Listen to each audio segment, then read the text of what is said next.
Hello, everyone. Thanks for giving us your time today for VR Download. I'm Ian Hamilton in New York, joined today by David Heaney from London in the UploadVR studios as we talk about the next steps in personal computing. We're wearing Quest 3 headsets today with last generation meta avatars. We're using hand tracking for expression with built-in microphones, and we've got tablets in front of us that show us notes and comments so we can interact with our audience when we're live. Thank you to our patrons for supporting the work we do over on UploadVR.com. In case this is your first time, we've been following VR's development closely for more than a decade, and we expect decades of progress ahead of us. You can become a paying member at uploadvr.com to support our work directly. We thank our patrons by name here on this podcast and listed on our website. That includes XR Developer News, Smash Drums, HoloNet, Justin Corcoran at Phosphor Studios, Richard Meller, Parmesan, Nick Levac, Qubits, Steve Lucas, David White, Deeponch, and Solar Retreat. Thank you all. I see you all in the comments out there. Columbus, Ontario. Hello from Italy, I think, as well.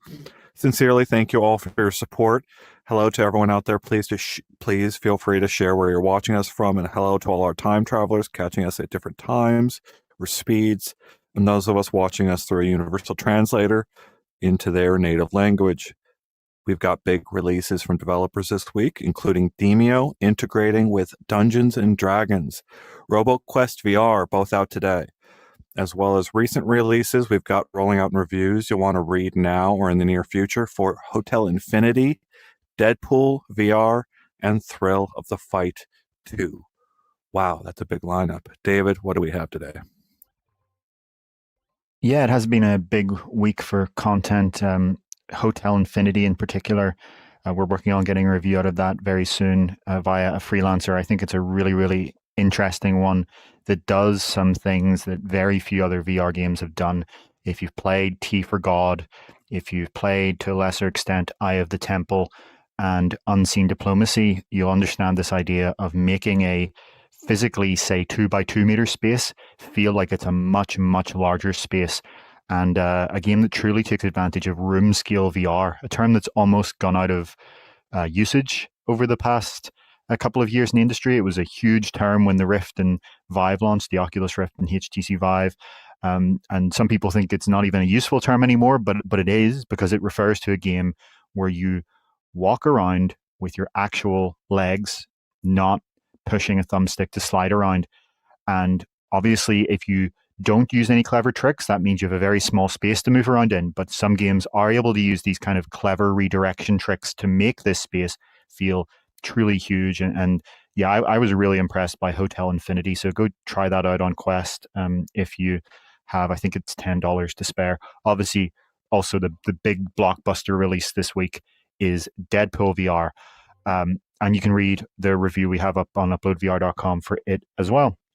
This is not the game show, though. We wanted to briefly mention some of those games, but this is a show where we talk about VR hardware, industry trends, analysis, where the tech is today, where it's going, where the industry is today, and where we think it's going. And so we have 7 topics today, broken up into a couple of categories. Firstly, we're going to talk about Black Friday deals. So if you want to get a friend or family member into VR this holiday season, this could be a really good time. We'll talk about the deals on Quest 3S as well as the deal on PlayStation VR 2. Then we will talk about the news from Lynx, the French startup. They won't have Android XR in their new headset, despite Google announcing that just under a year ago that they would. We'll talk about what might have happened there and what we know. But Lynx has also kind of padded the bad news with the good. And the good news, according to Lynx, is that they will have the widest field of view of any standalone headset to date, and not just slightly on paper by a couple of degrees. According to Lynx, this will be a noticeable, as soon as you put the headset on, wider field of view than any other standalone headset. We will then discuss TCL's new high-density OLED. It's the highest density regular OLED, as in not micro OLED, ever made. It actually starts to approach the territory of micro OLED density, but it's still OLED on glass. And the reason we think this is interesting is that it could spawn the mid-range headsets that have really been missing in this giant gap between cheap LCD and ridiculously expensive micro OLED. Is there a place for the return of regular OLED? That's what we'll discuss. And then finally, we are going to discuss two editorials we put out, one each, one from myself and one from Ian, where we have kind of extended thoughts on Steam Frame that we put together, a couple of days in my case, and maybe around a week or so in Ian's case after the announcement. So, we obviously had our initial coverage, but some of our editorials are, or both of our editorials, I would say, are a reaction to not just what Valve announced, but the reaction and the reception in the enthusiast community and the wider gaming world. So we're kind of piecing together our thoughts about what Steam Frame is, why some of the reaction may be misguided in our view, and maybe you can push back as the audience if you do have those views. And I think that'll be a really interesting discussion there at the end. So that's what we have coming up today. Yeah, our audience tends to build. If you're new here, we tend to build our audience over the course of the show, just as people file in, and I'm already seeing it in our comments, our first-time travelers catching up at multiple speeds to get back to us in live and chat with us. See a lot of our regular viewers out there, Pastel, Davin, Caleb, Nick, Arlen, Pixel, Bar, Not Suspicious out there. A lot of developers out in our audience. We always love seeing developers. And yes, we aren't a game show, but I've got to take a minute and just say what I said last night at a Q&A event. I'll repeat it again. This is the week before Black Friday. There will be a large number of sales and a big push to try to get people into VR going into Black Friday and going to Thanksgiving. But whatever you can do as an individual to support developers and games that you love, games that you believe in, now is kind of a critical time to become an amplifier of what they do, to share the links out to their work, to tell others about the games that you love, the places and the reasons you go to those games.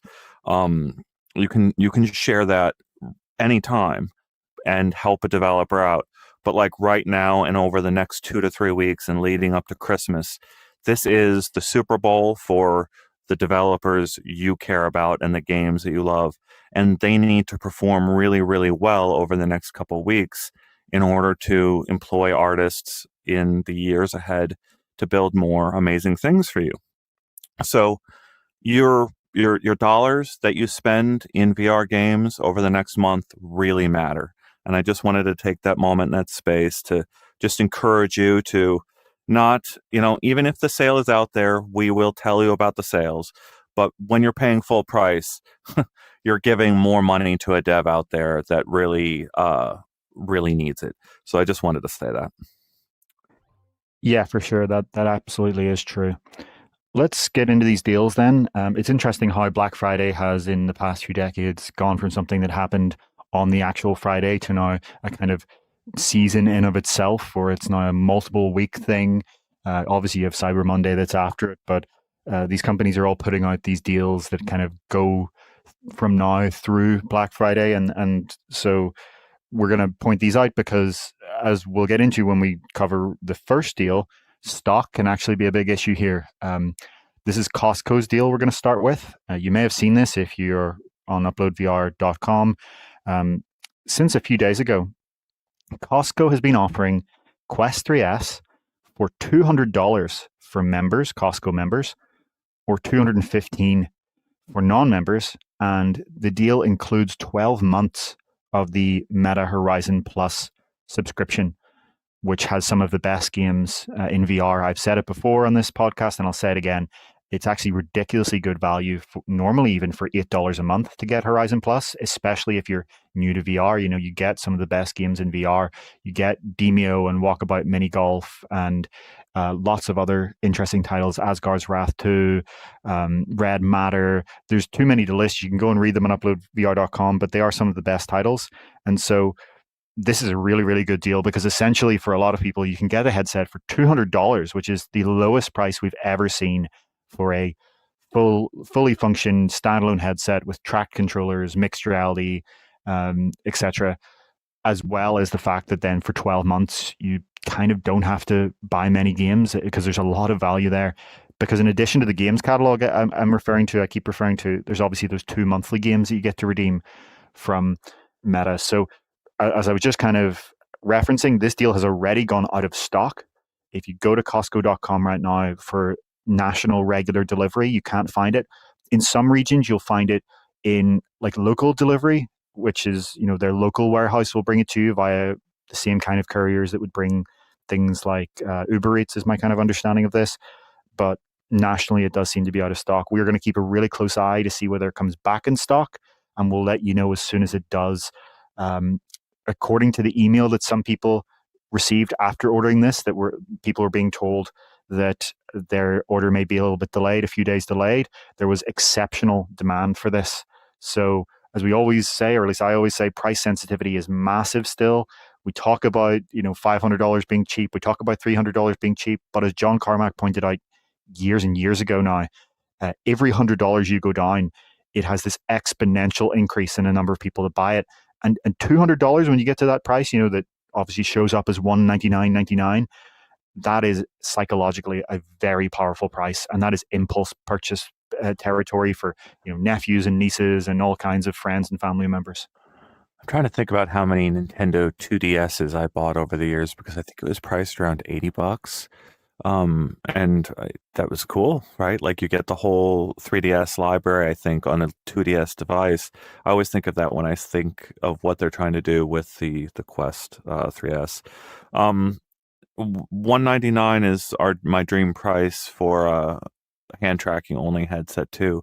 But what we're finding is the hardware for putting eye tracking in is hard to get right, and it's also quite a bit added cost, right? Yeah, it'll be interesting to see how many years it takes us to get to the territory where you can get, eye tracking and stuff at this kind of price.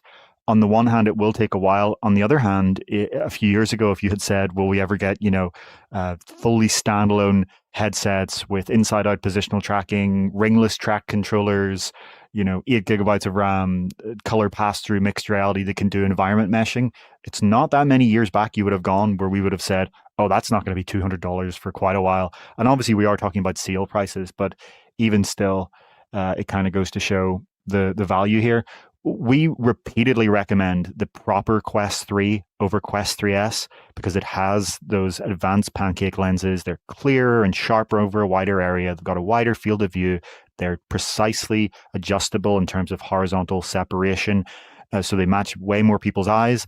But at the same time, as much as I will say this until I'm blue in the face, like this is ridiculous value. This is one thing that's interesting is that Meta's not, so far at least, doing any Black Friday deals on the proper on the proper Quest 3.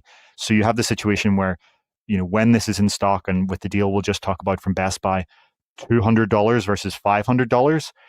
Quest 3 is a great headset, but it's not worth 2.5 times the Quest 3S, I'd be curious about, I always wish there'd be some kind of thing where that there's a crazy discount for a period on a storefront where every game is a couple dollars, maybe even 99 cents or $2, but the platform company chooses to recoup the full price for each copy sold at that crazy discount.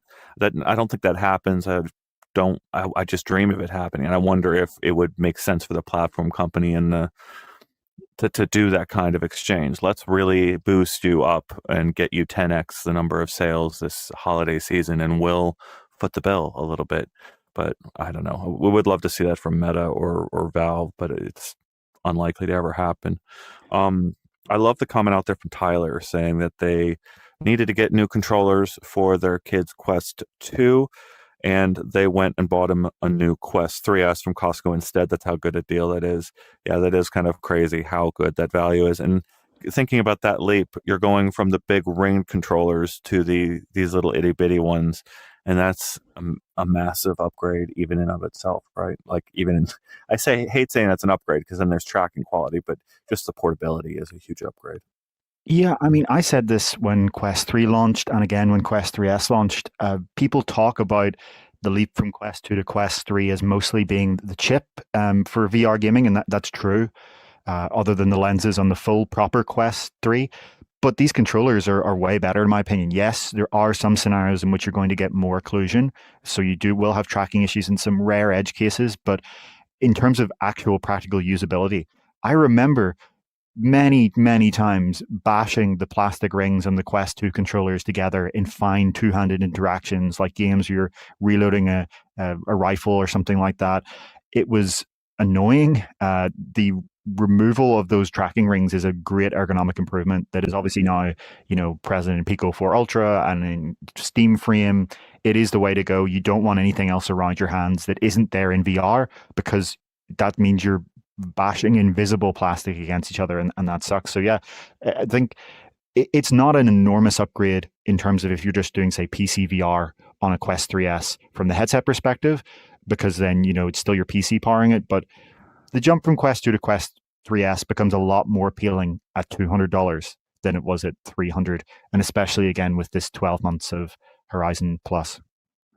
There were so many things I thought about right there. How many cracked rings did you get on your controllers? Did you ever crack a ring on your controllers? I don't think I ever fully cracked, but there definitely have been big chips out of them, The reason I'm thinking that is I've got cracks on my PSVR 2 controllers, which I've been using a lot now because I've got them active on the Apple Vision Pro, and they're sitting on my they're sitting on my desk here, and the desk is moving and they'll fall off on the floor pretty easily. So I've got cracks on these PSVR 2 controllers, and I think I got one, maybe one and a half cracked of the Quest controllers over the time. That ring is a pain in multiple avenues. And go back to our video where there's still go to our comparison of Muse versus the MX Ink, but there's still very few apps that support two-handed interactions where why can't I put one controller down on a surface here and then interact with my open hand as if this hand that's actually holding an object is holding an object? Like, I could hold a lantern right here and with my hand turn it on or turn it off with some dial on the side of the lantern, and then go back to picking up my controller. I couldn't do that if there was a ringed controller, right? I can now do that now that there's ringless controllers, because my hand would hit the ring as it's coming over and trying to do this. And then, right, the system doesn't even support these types of things to begin with.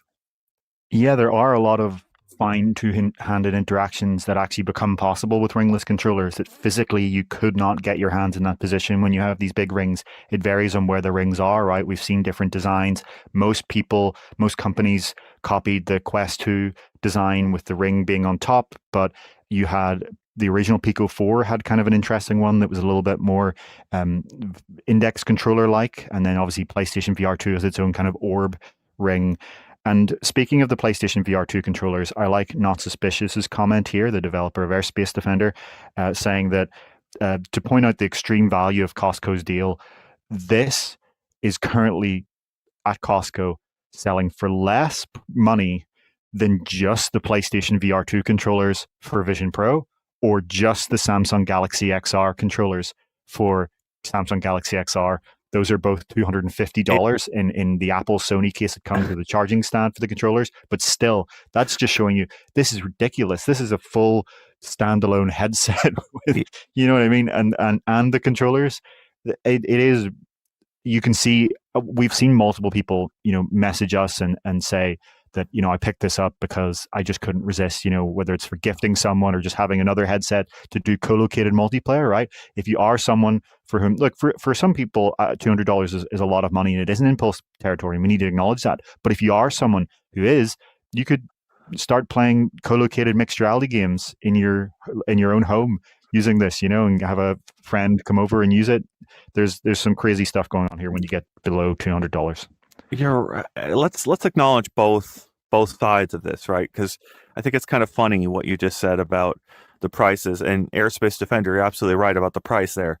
But it's almost as if Apple is building a platform that it believes in for decades, and Sony is selling off pieces of a headset that didn't sell well. And what does that mean for Meta Quest 3S if it's selling at $199 at this point? What I'm saying is, you don't discount things like this if things are going really well. No, that's definitely true. And we've noted that in multiple Meta earnings calls this year, they've talked about the headset sales being down year over year and Quest 3S not performing well after the holiday season. Um, to be clear, it did perform very, very well during its launch season, the holiday 2024. But what happened is going into 2025, it stopped selling. And we've talked about this before in this podcast. It was kind of a stocking stuffer. It was a Christmas present, but it was not a product that actually appealed outside the holiday season. And we're coming into the holiday season again and seeing them being really, really aggressive this time and saying, I think obviously they've tried things throughout the year with different deals, but I think at this point they're saying, look, we know this thing sells well at the holiday. Let's try to supercharge that. Let's try to make this the Christmas present for, teens and kids and people of all ages everywhere is obviously the kind of strategy there, which is, yeah, that's interesting to see. In some cases, it is just because this is designed to be an affordable headset, right? They're using the lenses that were first introduced in Oculus Go 7 years ago. So the cost of those has obviously come way, way down now. That is going to be very, very low cost. It's using the same display from Quest 2, which obviously had the huge advantage of scale and launched 5 years ago. The most expensive component in this by far will be the chipset, the XR2 Gen 2, but even that now is 2 years old as a chip, and they're getting kind of economies of scale happening there. So it's a bit of both. It is a bit that yes, they want to push this out, and they're not. It's not performing how they want it to do, but it's also this is literally designed to be the cheapest headset that has all the same capabilities as Quest 3. I really wonder what we heard from Puffin, right? The next design is supposedly they're taking the puck approach and they're trying to go ultra lightweight. If that's really their next sort of headset, how do they come back from that, right? Like, do they how do they refer to the Quest and what it was after that's their new model going forward? Do they have headsets that resemble this battery front heavy design from there, or is it going to be like the Oculus Go to Quest jump where they just say, yeah, we're not doing that again, and actually we're just not going to talk about that anymore? It's a great question. Our understanding is that the very loose plan at Meta is to potentially do a traditional Quest successor in 2027, so not next year, but the year after, that would be called something like Quest 4. But that's not a solid plan at this point. The solid plan is for the ultralight headset. We'll have to see, I think, how this sells, how the ultralight headset sells. All of these things will affect the strategy. Meta loves to launch new internal headset projects and cancel them. It always has multiple headsets going on. There are 3 candidates even for the headset next year. There were multiple candidates for Quest Pro and Quest 3 and Quest 2. That's how these things go. I think we'll have to see. Let's just, as we kind of move on to this discussion, just briefly talk about the Best Buy deal for Quest 3S. It is still in stock, and it's a different deal. So it's $250. So it's $50 more if you're a Costco member, or $35 if you're not. So it is slightly more, but you do actually get more with this one. So you get the 3 months of Quest Plus, or of Horizon Plus, not 12 months, but you also get 1 month of Xbox Game Pass Ultimate, The Walking Dead Saints and Sinners to own, not as part of Horizon Plus. You get it and you own it on Quest. And you also get a $50 Best Buy gift card. So it's actually kind of the same value when you think about it, right? You're getting $50 on Best Buy, so you're kind of getting the headset for $200 as well. Plus you're getting a month of Game Pass Ultimate. If you sum the value, the people haven't been paying as much attention to the Best Buy deal because the sticker price is always what people are going to go for. But the Best Buy deal is actually better value. It's $110 of perks if you add all these things up, which again, when you add the value, you have to say if you were going to use all these things. So if you were already going to buy The Walking Dead Saints and Sinners, and in a theoretical world where you were already going to buy a month of Xbox Game Pass Ultimate, it's then technically kind of like getting a Quest 3S for $140, but that's a big if on both of those ones. When it comes to the Best Buy gift card, this means that you could, for example, get a Quest 3S and then get the Elite strap for, I think $10 or $20, depending on what it's currently selling for. You could also get a third-party Elite strap for free and still have a little bit of Best Buy money left over. A lot of people, when you get a Quest 3S, you're going to want to put a new strap on it anyway, as well as some other accessories you might want. So I think people are sleeping on this Best Buy deal, is all I want to point out. It's actually technically kind of better value overall, depending on your use case. Looking at the comments here, people are talking about laser tag, that game that you've talked about, David. And Arlen is specifically mentioning the idea of getting several of these headsets. And so he was talking about the previous pricing, but even at this, right, you can imagine getting 5 or 4 of them for just over $1,000 and basically having a laser tag arena anywhere you have a Wi-Fi network or can get these headsets talking to one another on Wi-Fi. Yeah, that's crazy, right? Like, can you imagine just throwing a party, right, one day and all the kids at the party are playing laser tag all of a sudden? Like, that's the dream, but there's been no real software or ecosystem to make that possible.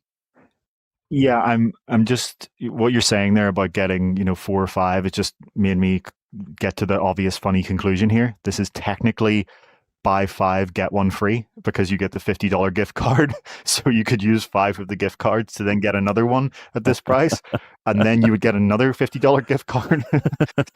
In addition to this, you would obviously get, at that point, 6 months of Xbox Game Pass Ultimate and Yeah, you're starting to 6 describe a copies of The Ponzi Walking Dead. scheme at some point here. Multi-level marketing somewhere is what you're describing at some level, I think. But I do like the idea. Yeah.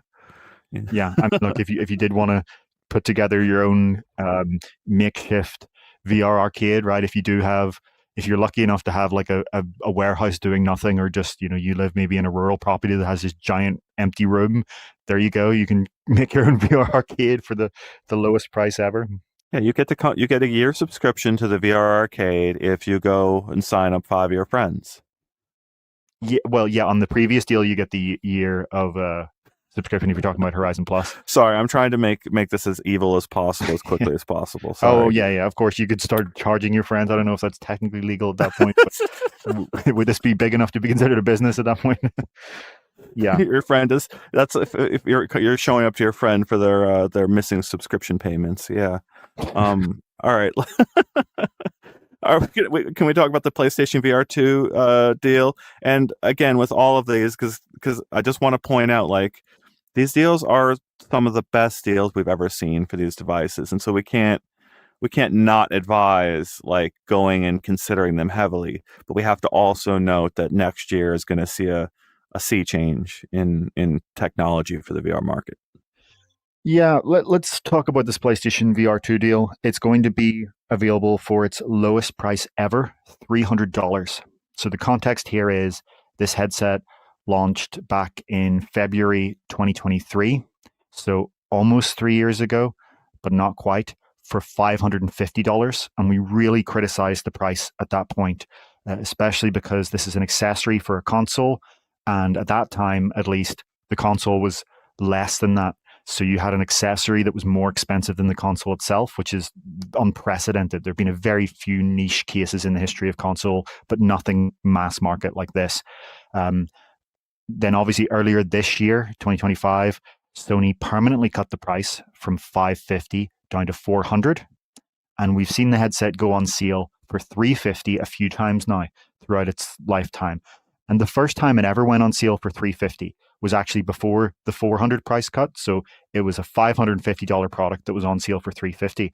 And at the time, we noted that there was a report from a major retailer that they had apparently sold more units in one day at $350 than they had sold all year so far at $550. So again, it's hammering home this idea that price sensitivity really, really matters. With each reduction in $100, you don't get a linear increase in purchasers. As John Carmack pointed out many years ago, you get an exponential increase. And so this is going to be the lowest ever price, $300, $50 less than those sale prices that have happened.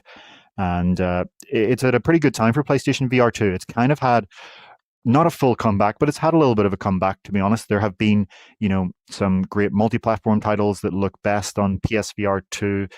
There are obviously, some of the exclusives like Hitman, though that kind of also came to PC. Next year, it's getting Flight Simulator, 2024 Microsoft Flight Simulator. It's a massive announcement that happened a few weeks ago now for PlayStation VR 2. Really, really will be one of the most important games to ever come to the headset. And yeah, $300. That's again starts to get down into impulse territory, because we say to not be misleading 300, but these price tags are going to be 299.99, and that's the psychological thing here. Once you start to get to two, as John Carmack pointed out, there's a huge psychological factor. So I think we could see a lot of PlayStation 5 and PS5 Pro owners jumping in here.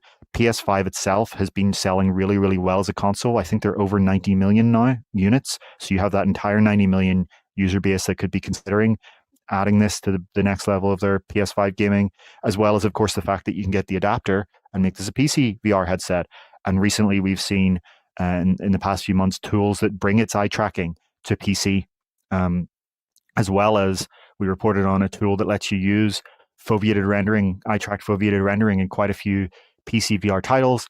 And of course, there is native support for eye-tracked foveated rendering in Flight Simulator 2024, DCS, and iRacing now has it. So the equation here is changing.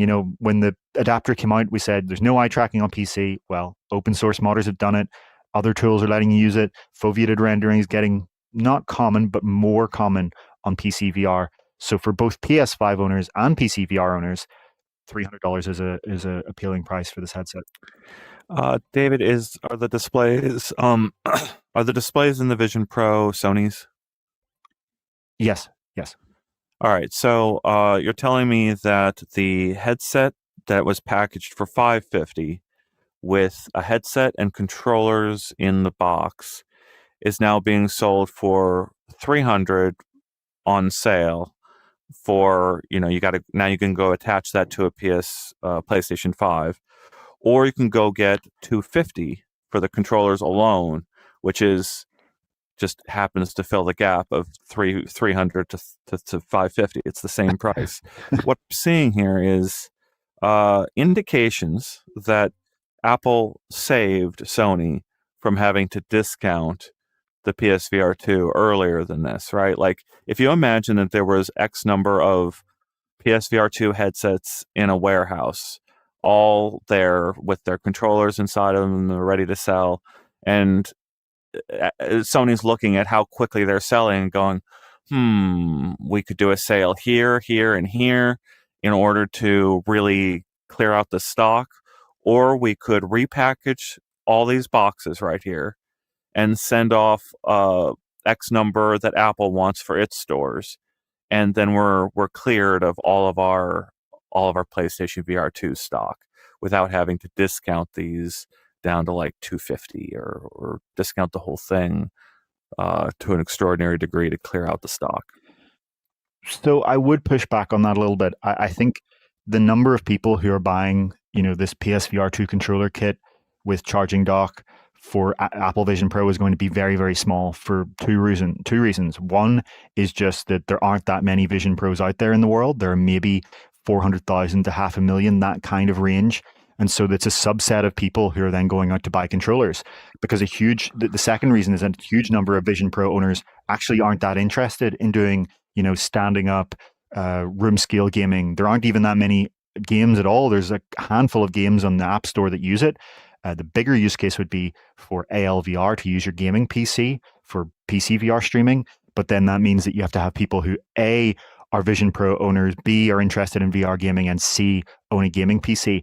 So I don't think that this is going to meaningfully affect Sony's stock when it comes to PlayStation VR 2. I think what Sony did was earlier this year cut the price to $400. That's what they did to get the stock moving. And before that, there were indications that they were piling up in warehouses. But I think this again is the strategy, right? Do Black Friday holiday season deals that bring it down to 300. I doubt that the Vision Pro controller situation is meaningfully changing anything here for Sony. It's probably more of a partnership with Apple that has sort of ancillary benefits there, Well, I saw someone out there going, imagine a wireless PSVR with a dongle, and there we had an editorial from a former writer here, I think years ago, talking about how we needed that. You're describing the Steam frame, right? Like, you can imagine that Sony probably has its own version of that in at least the research labs, and we got to see them ship, right? They have to follow through and actually make that happen, or there's something else that will happen here. Like I've been a big argue. I've been arguing for a long time here that PlayStation 5 makes sense as a PC more than as a PlayStation. And I know that didn't make sense to Sony, right? That's why we don't have the ability to install other operating systems on the PlayStation 5. But we're nearing the end of a console cycle when new things could happen in the next cycle, right? With new decisions being made. So on wireless, I think the biggest flaw with PlayStation VR 2 is that it's not wireless. And I'll get into this later when we talk about our extended thoughts on Steam Frame. But I think it's very notable that Valve made wireless a core design goal of Steam Frame. There is no cable in the box, no display cable, at least in the box. I do think when you come to this product, price was obviously the biggest issue. We can talk later about some of the minor display stuff, but that's not market changing. To a lot of people, this is the big flaw. And so I'll get into this later when I talk about my editorial, but there is a selection bias that goes on in the VR community where if you were someone who bought a wired headset, by definition, you're someone who does not consider the wire a deal breaker. So then you and all of your wired headset friends get together and go, I don't care about the wire. I don't care about the wire. I don't care about the wire. Look, nobody cares about the wire. But you're ignoring the people who didn't buy into VR when it was wired and still won't buy when it's wired. And that is actually a massive number of people. There's been market research done on this. You can go and ask people. I ask people all the time what they think of VR. I ask PlayStation owners, do you think about, buying a PSVR 2? The big response I've seen is price, firstly, and now that's being solved with sales like this, but it's the cable. And so we have been talking about this for years. Valve's solution does show what needs to be done. It needs to be a point-to-point wireless connection dedicated from the PS5 to the headset with foveated streaming. This headset has the eye tracking for it. It obviously doesn't have a battery, but something that people don't actually realize, this thing does have a chipset on board. It has a MediaTek chipset, MediaTek being kind of Qualcomm's biggest competitor. A lot of Chinese phones might use MediaTek. Budget phones will use MediaTek. Android TV boxes, a lot of TVs in general. If you're a company that can't get access to Qualcomm chips and you're trying to make a consumer product, you might use MediaTek. They're using it here for cost, I imagine. Whether it has sufficient, obviously the big problem is it doesn't have a battery. But let's say theoretically you add a battery to PlayStation VR 2. Could you actually do, wireless streaming with the chip that's in there today? Maybe not, but could they slightly update it? Yes. So I don't think this headset's actually as far away from being wireless as some people think. There is some of the hardware there. It would obviously need to be a full, revision. But I think it would be a real boost if Sony did it. I don't think they're going to do it, to be clear. This is all pie in the sky thinking. There's zero chance that we see a hardware refresh. Sony tends to want to do these things for each new console. If we get another PlayStation VR, it will be for the PlayStation 6. The PlayStation VR 1 was woefully outdated by the time that this thing came around, right? And we'd always said, Sony should refresh it with inside-out tracking. And Sony's internal response was obviously, no, we're going to build a whole new PlayStation VR 2. We're not going to do an S or a 0.5. So I think that's probably what we'll see here. I would be shocked if there is going to be a PlayStation VR 3 for PlayStation 6, which is an if in itself. I hope there is, but we'll have to see. If there is, I would be shocked if it wasn't wireless. I think Sony is going to look at where the market is today with Quest, with Steam Frame, and see that this is the solution. And actually, if you're designing a console where you do have full control over the hardware, then maybe they don't even need to do an adapter, right? You could have the antenna built in, the dedicated antenna built into the PlayStation 6, such that you just get the PlayStation VR 3, you take it out and you connect it and you're instantaneously there. They could do what Valve is planning to do with Steam Machine and Steam Frame, though you do still need a dongle for Steam Machine, to be clear, but they could do that to the next level because it's a fully controlled end-to-end system here. I think there's a big opportunity for this. For now, we're still very much so going to be in the era of PSVR 2. It is what it is. and it's $300 is a lot better price than $550 for what it is. And there's some of the PSVR 1 library that's not compatible with PSVR 2. They've done a very poor job with sort of backwards compatibility there. So now you get, in that hypothetical PSVR 3, do you get a subset of both of the previous two generations plus some Quest games because it's another APK running system? It's very confusing. And what bothers me here is just the thought that maybe VR as an accessory to a console is being spent as an idea, right? Like maybe that was tried. It's an interesting thought, and I worry you could be right, but at the same time, I think it hasn't been tried well. Nobody's really done it that well. I'd argue that the combination of Steam Frame and Steam Machine, if you were to, as someone who doesn't own a gaming PC, just buy these two products, is probably the closest we'll see, or closest we know of coming. But I think there is a market for this idea. We talked about, I think last week, that this was the original plan for Apple Vision Pro before it even was called Apple Vision Pro, years and years before it became a standalone headset. In the early days of its development, it was supposed to be a compute box that was plugged into a wall, basically a Mac Mini plus a headset that was then doing wireless communication point to point. This isn't, and Valve didn't come up with this idea. It's not unique to Valve, but Valve's the first one actually shipping it. We haven't ever seen a company do this. Sure, there was the D-Link dongle from Meta, but it was, wasn't even Wi-Fi 6E. It wasn't 6 gigahertz. It had kind of mediocre compatibility. Don't even think it worked on Quest 3 at launch for the first 6 months. It was obviously not a first-class effort there. Valve's the first one to do it. I really think that the flaw here is not the fundamental idea. It is the tether. There's something really kind of unappealing to most people about the idea of having this thick and heavy tether coming out of your head going to the console, especially once you get into active games. It just sucks. Yeah, it sucks in active games. But there's one exception. Gran Turismo 7. But right? That's not big enough that's not big enough to sell an entire headset. I agree, it's great when you're seated like that. It's great for flight sim, but then start playing some of the standing games, right? Then it gets a lot less great. Well, I was using Gran Turismo 7 to transition into the idea of Gran Turismo 7 being on PC, right? Like, what's hard there is when I see what I see recurring in the audience out there is my buying decisions would change if Gran Turismo 7 was on PC. Like I would be interested in PC simulation if that game alone was made the transfer from being on a closed down system to an open system, and I could do that.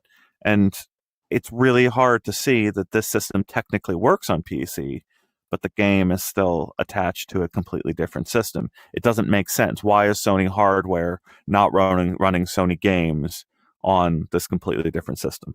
Well, because if they sell it on Steam, Valve gets a 30% cut is the answer to that. And some of these big blockbuster PlayStation titles on the flat screen world have come over to PC because the sheer scale of it's too big to ignore. But that's not the case for Steam VR. And I actually saw a report recently that said that Sony is considering pulling back on its PC strategy even for flat screen, especially now that Valve's coming out with Steam Machine and such and competing in the living room space.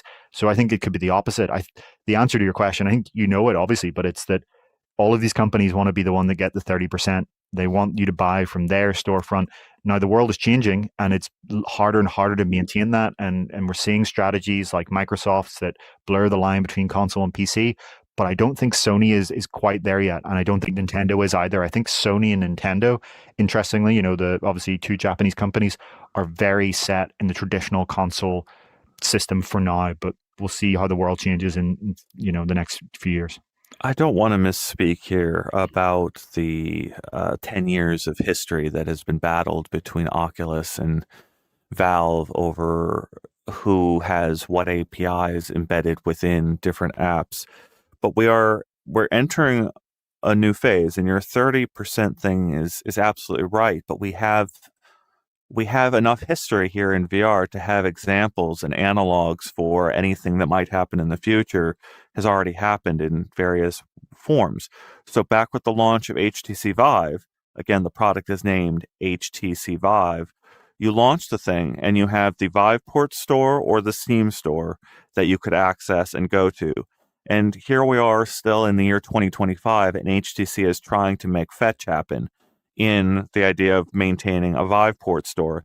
That, if you've made significant money as a developer on the Viveport store, please let us know about it so that we can report about you being an exception to the rule, as I understand it, right? Where I'm going with that is that's 10-year history there of Viveport trying to be a thing. And it was launched as the second store to Steam on PC. Like Valve followed through on its promise of letting another storefront coexist with it in that weird scenario.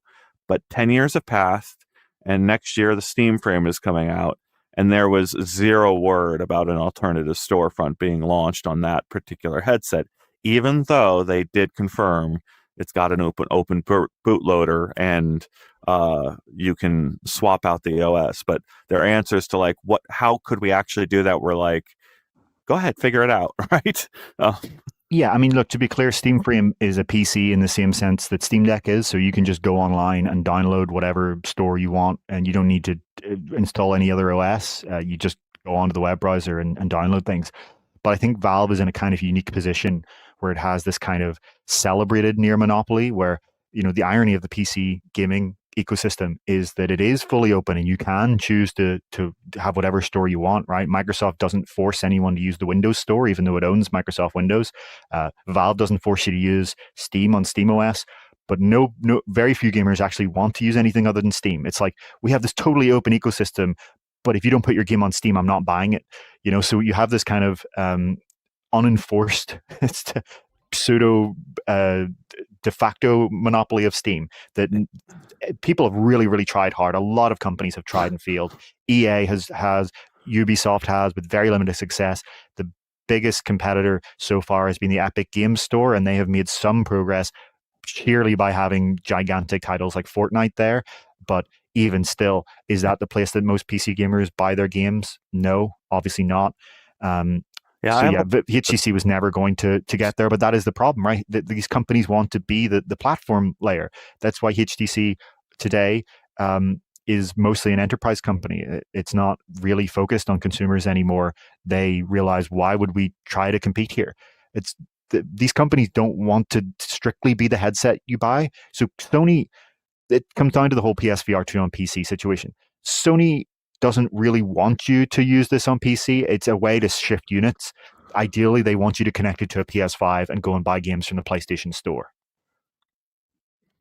Yeah, very in-depth discussion there. We should probably move on here fairly soon, but I'm seeing a lot of comments where people just want us to keep talking about Steam Frame. We are going to get to Steam Frame very, very soon, but it is sort of molding our whole discussion here as we're discussing sort of the thing that's coming. Not suspicious. The Steam Frame reminds me of the same feeling I had in 2016 when the Rift was announced at $600 with an Xbox controller. Major disappointment. But I'm sure 3 years from now it'll get better, right?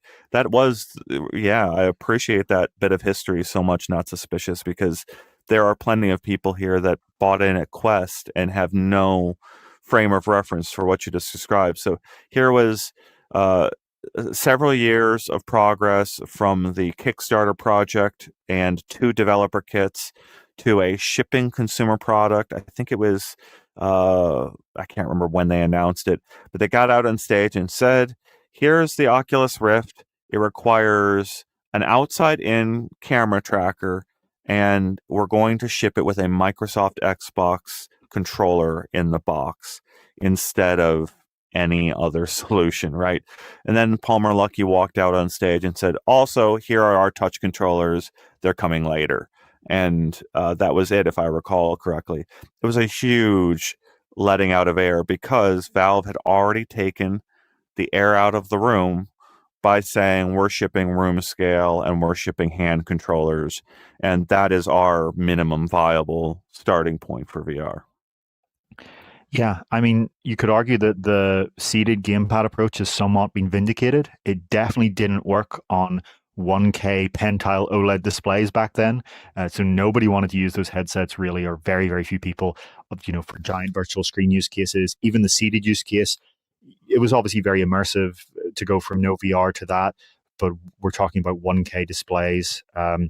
And yeah, I mean, over time, obviously, some of the interesting developments there was that it turned out that full room scale wasn't actually that important, as as I referenced earlier at the start of the discussion, very few games actually take advantage of letting you walk around your room because most people, it turns out, don't actually have the space for it. It's amazing that, for enthusiasts in certain countries with big houses, they have multiple meter spaces, but most people have just about enough space to reach their arm out. And actually, globally, very few people have even that. So a lot of VR gaming, even when it's standing today, is you're standing still and pushing a thumbstick to move around. The irony is that we got a little bit too kind of obsessed with the theoretical limits of these systems back then and didn't really think about, well, what do people actually have in their homes? And yeah, obviously Like those. I played Gorn 2 and I was using the analog stick to move around in Gorn 2 instead of my body. And so I'm like punching like this and then moving a stick to move back. And it's a completely broken, different from where we started 5 or 10 years ago. Yeah, Um, look, that's actually really interesting about Thrill of the Fight 2, which just came out. We're not the game show, but I just kind of want to note that the original Thrill of the Fight was out a couple of months after the HTC Vive in 2016, and it was purely room scale. There was no pushing your thumbstick around. You fought within the physical space you had. And one of the massive changes in the Thrill of the Fight 2, which is just out yesterday on Quest, is that it does let you move around with a thumbstick. So this is a massive trend that's changed in the past 10 years that we don't really talk about much. We did go from the default idea of VR being something that happened room scale. You didn't really move around much with a thumbstick. The HTC Vive controllers didn't even have a thumbstick. You had these track pads, which weren't ideal for that kind of locomotion anyway. And then kind of today, the default is that you move around with a thumbstick. There are, as I keep saying, there are very, very few games that in any way encourage or require physically moving your legs. You could play them with your feet bolted to the ground and nothing much would change. But that was not the case when the HTC Vive launched. In some ways, because the whole technology pitch was, wow, you can literally walk around the whole room. And yeah, that turned into kind of the difficulties of, well, how many people actually have the space to do that blindfolded, you know?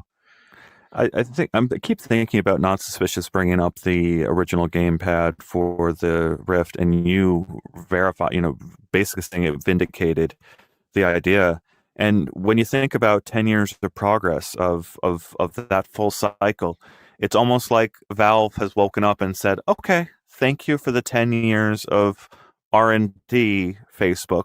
We would now like to take back command of this and solidify everyone around the controller tracking, around us and our new controller ecosystem, right? Yeah, I mean, look, if you look at those Steam Frame controllers and you look at every VR controller today, pretty much, other than the Sony one, but even they're all inspired by Oculus Touch. You know, the Super Action project, it was called, the Palmer Luckey led from 2014.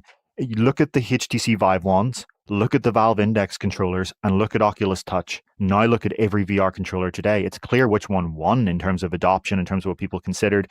We don't use controllers that look anything like the Vive ones today. We don't have, track pads. There are no track pads on the Steam Frame controllers. This is, I think a lot of those early decisions at Oculus were vindicated. Obviously, a massive miss to not be able to launch with those controllers, but within a year they were selling that thing for what, like $400 as a package, and they got rid of that. Jorg is speaking to the generations who have lived through VR, saying it is so funny to hear that today because people gave Oculus so much crap for focusing on standing and sitting and forward facing as the primary use case. PSVR as well had a forward facing only system, and you got these two hand controllers that are seen by the camera over there. As soon as you turn around, your hands go bye bye. And I mean, like we do have to complain about that, even though, like, yeah, it's also vindicated at the same time. So the forward facing thing I do think was a big limitation of both the original Oculus Rift and PlayStation VR. Because even if you don't have much space, you can rotate 360 degrees. I actually have very strong views on this. I think thumbstick turning is toxic and should get out of this industry. It's actually, believe it or not, what really causes a lot of artificial locomotion sickness. It's not the moving around positionally; it's the rotation. Uh, I in every game that's available, I turn thumbstick rotation off. So I rotate physically with my body. It's one of the best things about wireless VR. So we have to point out those early systems didn't have that.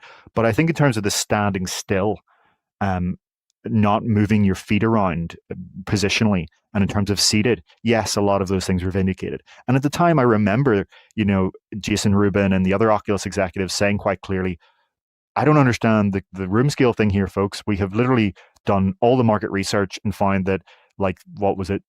A small fraction of people actually would have space to walk around their room blindfolded, and not smash into furniture or step on their pet or whatever. And then, it was very much so a technology thing. Should we get on to our next topic then? Yeah, we've got two other subjects here, I think, right, before we circle back to Steam frames. So I will keep an eye on the comments here and probably try to move us through these two subjects as quickly as we can. So do hit the like button. Share this link out to your friends who might be curious about Steam frame, because we will get into that big discussion. And if you've got any new questions about the technology, about VR, you can either hit it in the comments or let us know, and we'll try to answer it here. Yep. So we have two topics before we get into our extended Steam Frame 1 week later discussion. We're going to first talk about Lynx and then about those new TCL OLED panels. So let's talk about Lynx. It's, if you're not aware, it's a French startup that back in 2020 announced this standalone headset that would have been, had it shipped on time in 2022, the target goal, it would have been the first standalone headset with color mixed reality. You can see some interesting ideas here, right? This is the original Lynx R1. You see the rear battery, you see the open periphery design. These are things that then shipped in Quest Pro. Quest Pro beat Lynx to market, then Quest 3 beat Lynx to market, and then Apple Vision Pro. So the Lynx R1 was, I think that the founder, Stan LaRue, would admit in his own words, was a catastrophe in terms of actually shipping. It was years and years and years delayed. Some of the units that did ship had issues. They have refunded all of the pre-orders for people who pre-ordered after the Kickstarter, but they're still going through refunding people who did the Kickstarter, which, as we always point out, by the way, is actually optional. When you pledge to a Kickstarter, that's actually not a legal pre-order. A Kickstarter is money you throw away and hope you get something back. So always keep in mind that for any Kickstarter, as we always do point out on this show and at UploadVR.com. But now we're coming to the next chapter for Lynx. They really want to kind of come back from the ashes here and become one of the great headset companies and the kind of the only European standalone headset company. There is obviously Vario on the PC side, but there's no European company making a standalone headset at the moment. They want to be that company. So first out of the gate, for anyone who was burned by Lynx or anyone who has a negative opinion, the first thing before they even announce the specs and price and details of Lynx 2, whatever they end up calling it, probably R2, they haven't said a name, they are confirming, they have promised us that they will not do pre-orders or a Kickstarter. They will only let you buy it when it's ready to ship in a warehouse. It's going to be a no pre-order, just a buy, because they realize that they don't have any trust for pre-orders or Kickstarter. They couldn't. No one in the right mind would do it. So that is their plan for this headset. Before we talk about it, is that they are going to let you buy it when it's literally ready to ship in a warehouse to come to you. That's the plan, according to Lynx. What we will absolutely call them out if they go back on that. So when it comes to this headset, when Android XR was announced 11 months ago now, and Ian went to try the Samsung headset for the first time, Samsung's Galaxy XR has introduced Android XR, but Google said at the time, they told us at the time, that 3 other companies were working on products with Android XR. Sony, Xreal, and Lynx. Now, we've seen the Xreal one announced kind of at Google I/O. It's going to be Xreal Project Aura. They're saying they're going to push birdbath optics to 70 degrees or so, and it's going to have a tethered compute puck that's running Android XR. So it's not going into your phone anymore. We all understand what that is. The Sony headset, Sony has released its own standalone headset, but it doesn't run Android XR. So we'll have to see where that partnership goes. and Lynx was going to be the third, right? So we had expected that probably the next Lynx headset was going to be the second opaque Android XR headset, right? And based on rough expectations, sits somewhere between Quest 3 and Galaxy XR. But the bad news here is that Lynx has confirmed that it will not run Android XR. They say that Google terminated Lynx's agreement to use Android XR in what the startup Lynx describes, as a surprising turn of events. Lynx says that it remains open to having Android XR on its headset in a future software update, firmware update. They said that they worked closely with Google for a year to make sure compatibility would be guaranteed. We reached out to Google, and Google would not comment on anything about Lynx, but they did confirm that they're still working with Sony and Xreal. So that's the bad news for Lynx, that it won't have Android XR. The good news, according to Lynx, is that what it will have is noticeably the widest field of view of any known standalone headset, due to the use of advanced aspheric pancake lenses that are built in collaboration with the Israeli startup Hypervision, who you may have heard of before. Somewhat similar approach, kind of, to Meta's Boba 3, not exactly the same, but it's about using kind of these advanced pancake lenses to deliver a wider field of view than anything on the market today in terms of standalone. So Lynx has cautioned that don't expect Boba 3, which is obviously 180 degrees. Don't expect that, they've said, but they said it will be a good deal wider than what you get on Quest 3 and Steam Frame. So where that lands, we don't know. They say they're going to announce full specs over the coming months and have a full presentation in January where they have every detail we could possibly want. So I think this is a very interesting kind of duo here. On the one hand, lack of Android XR kills any real consumer appeal, at least in a mass market sense. On the other hand, this is running a fork of Android. So in theory, you could load Virtual Desktop or Steam Link onto it.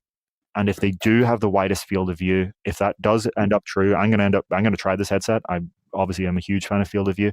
It could be fascinating to be able to wirelessly play PC VR games with a relatively wide field of view next year, with all of the caveats of Lynx that we've just added. Yeah, we'll see. I appreciate David's context there, that they have a lot to prove. If the founder out there is watching us, we can't wait to see what you build next. Do encourage you to give David Heaney the first look when you have those headsets in the warehouse ready to ship, so that we can publish something the moment that you're ready to take those orders.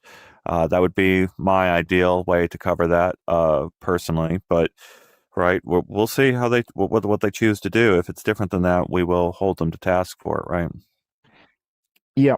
So to answer some of the questions in the comments here, what will it run if not Android XR? It will run Lynx's open source fork of Android. So in the same way that Pico has a fork of Android, Meta does, HTC does, Play for Dream does, Lynx has its own.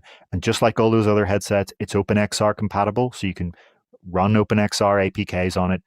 Their focus is obviously not going to be on consumer now. With Android XR, they actually would have tried to be a prosumer headset. They say it will land somewhere between Quest 3 and Galaxy XR in price. So they do want it to be a mid-range headset. Their unique selling point is going to be, according to them, the wide field of view. But you will... So they're now kind of pitching it for enterprise mainly, but I think they will sell it to consumers if they specifically want to. Yeah, so I really am going to be eager to try this. They do say they're going to let us try it out. We obviously have repeatedly said on this show that field of view is something that needs to advance. As we'll talk about with Steam Frame, there were some people that wanted Valve to be the one to do that. I see a question here asking, is it still using those weird petal lenses from the first headset? No, they're not. They're using aspheric pancake lenses built in collaboration with Hypervision. So really, really curious to try it. Again, it should be a somewhat, I'm using that term loosely, somewhat similar approach to Meta's Boba 3, but again, to make this super clear, they're not doing 180 degrees. They've made that clear. They're going to give the figure in the coming weeks and months. Yep. Looking at the comments, Nick saying a smaller manufacturer trying its own OS is a tough sell, and to David's point about it having its own branch of Android, we're due for kind of a shift in how Android APKs are distributed in the next year. Google has made its own kind of changes here, and it's already hard. You can go find Android packages on the web that you need to sideload on a various device, but it's not easy and it's not officially supported. And uh, it's going to be weird where we're due for some difficulty in sort of like my APK is running a little weird on my headset, right? Like that could be your experience next year. And while this all in theory works, your branches of Android in theory work, in practice, you might not have a very nice experience. Yeah, look, if you're a general consumer, this is dead in the water for you now after not having Android XR. Again, with the caveat that it could be a dedicated wireless PC headset. We'll have to see how appealing these lenses are. I want to keep saying over and over again, field of view really, really matters for immersion in VR. It's one of the, if not the most important spec of a headset. So to see a company saying we're going to push it in a pancake lens design, I said this when Boba 3 was shown off and I tried it. I said that it's very difficult engineering, but in theory, there's nothing stopping another company with other clever engineers from doing something somewhat similar. And I said that we should expect someone to do it. And Lynx is the first one to say, hell yeah, we're going to push field of view. So yeah, I see a lot of comments asking what could be the reason for the Android XR cut from Google. That's a great question. I'm sure the story will come out one day, and we're looking into it. We asked Google; they would not comment on Lynx, but they did confirm that they're still working with Sony and Xreal. We should check in with Sony again and see if they'll comment on what they're doing next. If they'll comment on the Google relationship. In fact, we should probably check on their side and verify that. I'm going to throw out there. Does anyone remember there was a Nintendo PlayStation, wasn't there, David? Am I remembering history correctly? Yeah, that is in the 90s. Yeah. Yeah, you think about these things like you can imagine, like this is old, that the decades old business strategy of like partnering with a company for 90% of the way, and then at the last 10% going, we're going to go our own way, right? And I worry that there's a one commenter from one of our like regular viewers just saying it feels like VR is blooming all over right now. And I do want to just speak to that comment of just, yes, it is. But the irony is still the same thing that I heard from a VR expert when I did my first reports back in 2012. So I'm doing my first reports on VR in 2012, 2013. And I remember one of my first quotes from, I think it was either USC or Stanford. I think it might have been Stanford. And they said, VR is here. We just don't call it VR. And they were referring to the Kinect at the time. They were referring to Minecraft and 3D world, virtual worlds being around us all the time. We just didn't have the display technology to make us actually be present inside VR. Everything else was there. But it kind of destroys me that here I am more than a decade later and we still can't call it VR. It has to be something else.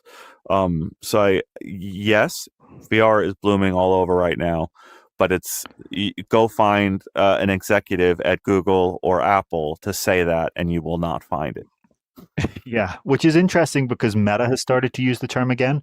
This is something, I tried to write an article about this in the middle of last month, but so much news was happening that I kept having to push it. And this happens all the time. I'm writing an interesting article I think that you would all like to read, and news just flies in and I have to put it away. But Meta has started using the term VR again. We had this article last year and we talked about it last year where Meta was calling everything mixed reality, even VR. But that has changed. At Connect, a lot of stuff was VR, VR, VR. And if you look at a lot of Meta's external comms, it's VR, VR. So that's interesting, actually, that the company, we've seen, it's not impossible for a company to reverse that is one thing. Just before we move on from Lynx, I do want to point out something that I think some commenter pointed out, that the Lynx OS here, what actually makes it unique, it is a fork of Android, just like all of these other headsets, but it's actually open source. And Lynx says that they're going to make the source available to other headset makers. So obviously, if you're a headset maker, you can go and ask Google. And as we've just found out here, something very interesting about this story is that Android XR is clearly not as openly available as regular Android. You would have to, you can, as any company, load up regular Android at the open source core of Android, AOSP, on any device, as all these companies are doing. But Android XR is more of a equivalent to like Android TV or Android Automotive. You need to have a partnership with Google, and that's a partnership that Google can terminate. So there was this idea that maybe Google would do things with Android XR more like on phones, where again, you don't need a partnership with Google to make an Android phone. But you do if you want Google Play services, but that's another story. But when it comes to this, that's something to note. And that's obviously the case with Horizon OS as well, Meta Horizon OS. You need to have a partnership with Meta. You need to have a partnership with Google. We'll see how Valve does its partnerships with SteamOS. I think Valve is obviously a lot more open to it, but I think you still do need to have some level of relationship with Valve, at this point at least, to ship a product with it. We'll see how that happens, how that changes in future. But Lynx saying that their open source Lynx OS is available to anyone to use. So if you are a headset maker, or if you're a clever teenager making your own headset in your basement or garage, you can actually load, if you can get access to a Qualcomm or MediaTek chip, you can load Lynx's OS on if you really want. So that's fascinating, actually. I love Pastel following up that comment saying, haha, that's good though that they spoil the terms when they corporatize them. Who cares what IOI calls the Oasis? What a great comment. Yeah. Yeah. It matters what we call it, right? And by we, I mean all of us in the VR community, not us as in UploadVR. I mean all of us here today. It matters what we all call it. And that's the thing with all of these terms. Companies can try to solidify terms, but what matters is what actual consumers, buyers, users, and developers use. And those are the terms that stick over time, not the terms that companies want. David, where are we right now? We are in virtual reality. We are in VR. Thank you. I just needed that reality check. We're in, sorry, what are you talking about? We're in spatial computing. Oh no, I don't have a computer here. This is a tablet that reality. doesn't have. I don't have any real control over this thing. This is a simulation of a computer. Wait, I'm in virtual reality. Darn it. No, you're in the magic verse. You've merged realities, didn't you, David? Oh no, someone's going to clip this out if we get all the terms. Can everyone just dump all of the terminology in no, let's not do that again. All right. Yeah. So I see a lot of people pointing out that Hyperscape sharing is live now. We'll cover it as soon as we're out of the show, folks. We'll get straight to it as soon as we're out of the show. Let's talk about our next story, which is the last one that we'll be talking about before we get on to our Steam Frame discussion at the end. This is the story that you'll see in the thumbnail of this current podcast episode if you're watching on YouTube. And it is TCL's high-density OLED that we think could potentially spawn the mid-range headsets that VR needs. So, context here. Today, in the VR market, we have LCD and we have micro OLED. And LCD is cheap, but it has poor contrast. It forms this kind of relatively washed out image. If you've only ever had an LCD headset, you may not even realize how much is lost here. In this washed out image, you kind of compress all the darkest details into a kind of murky gray instead of seeing these deep inky blacks. But it also means you don't get, the level of color vibrancy. We focus so much on resolution when we talk about the detail that your eyes are getting from a display. But a lot of perceptual research actually indicates that the contrast itself provides a lot of the kind of detail. So there's no great way to kind of do like a contrast adjusted resolution, but it's something that we really should be talking about more. The idea that if you do have greater contrast, you're actually getting more detail, especially in dark scenes. And so that is something that actually is just as important as resolution in many ways. So meanwhile, micro OLED on, big screen beyond, Samsung Galaxy XR, Apple Vision Pro, etc., offers the perfect display for VR in many ways. Vibrant colors, rich contrast, inky blacks, and as well, micro OLED can achieve extremely high densities. So that means extremely high resolution without having to have bulky headsets, right? There are 4K LCD VR headsets. There's the Vario XR4 and there's the Pimax Crystal Super. But what do these two headsets have in common? They didn't magically make LCDs super duper dense. They just made bigger displays. And so you get like, this is just the only image I have on me right now of Vario XR4. Look at the sheer size of this thing. It has 4K LCDs, yes, but not without impacting the form factor. So micro OLED, you get all of the advantages of OLED with the deep contrast and colors, but you also are able to keep the headset slim and light. Okay. Now, the middle ground we should talk about, and I'm sure some people in the comments will be bringing up, is that you do have what I often call fancy LCD. So you have LCD with some extra layers added. And on the front, you can have quantum dot layers that increase the colors. And companies will often, market this as QLED or whatever. On the back, you have, instead of just one giant backlight, like you have in Quest 3 and Steam Frame, right? It's just pretty much one backlight. In these fancy LCDs, you can have lots of little backlights. So it could be like 500, 1,000, 2,000, still orders of magnitude less than pixels, right? You might have, say, 2 million pixels and then 2,000 backlights. So your contrast resolution is a lot lower than your color resolution. But it is this interesting midpoint.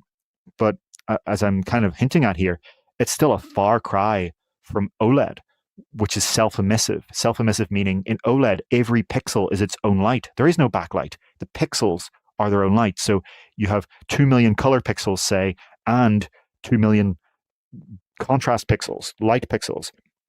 And so the other problem with QLED, if you want to call it, or LCD with mini LED backlighting, local dimming is what you call the kind of result of that, is that these extra layers are not free in terms of cost or thickness or weight or heat. They all add up. And again, you see these displays primarily in these bulkier, bigger headsets. The Quest Pro was probably the slimmest that's used it, and it was actually very, very heavy. Quest Pro was a very heavy headset that's a lot heavier, for example, than Samsung Galaxy XR. There are multiple reasons for that. One of them is that you have these kind of thick and heavy mini LED displays that did have to have these giant fans behind them.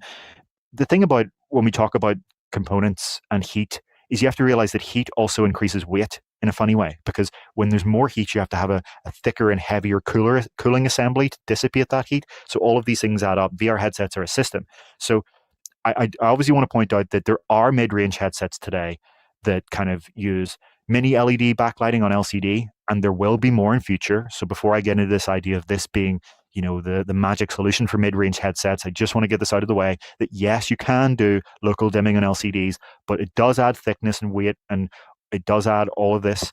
And the result is, after all this, you actually don't get still the true contrast. You get blooming, right? Because you have all of these little micro LEDs all over the backlight, but that still means that if you have, a division between darkness and lightness inside a micro LED, you'll still see this blooming effect where the color pixels, you have millions and millions of them, but you only have hundreds or thousands of the backlight pixels. And people may say, oh, we'll just add more backlights. We'll have 10,000 mini LED backlights. Well, now you're adding even more power draw and heat and thickness and weight, right? But there is another middle ground display technology that is between LCD and micro OLED, and that is regular OLED, OLED on glass. So micro OLED, of the kind you get in Apple Vision Pro, is technically OLED on silicon. And what I'm calling regular OLED here is OLED on glass. And OLED on glass, regular OLED, it's what's in your phone. It's what's in your smartwatch. If you spent a lot on your TV, it's what's in your TV, right? If you have a high-end TV, it is not exotic these days. It is very, very common. There was a time where every iPhone used LCD. We're in an era where every iPhone uses OLED today. And so in VR, it wasn't uncommon either for the early era. We were just talking earlier about the kind of early era of Oculus Rift, HTC Vive, PlayStation VR. What did all three headsets have in common? They all used regular OLED on glass displays. It was the only game in town in that kind of era, or at least thought to be.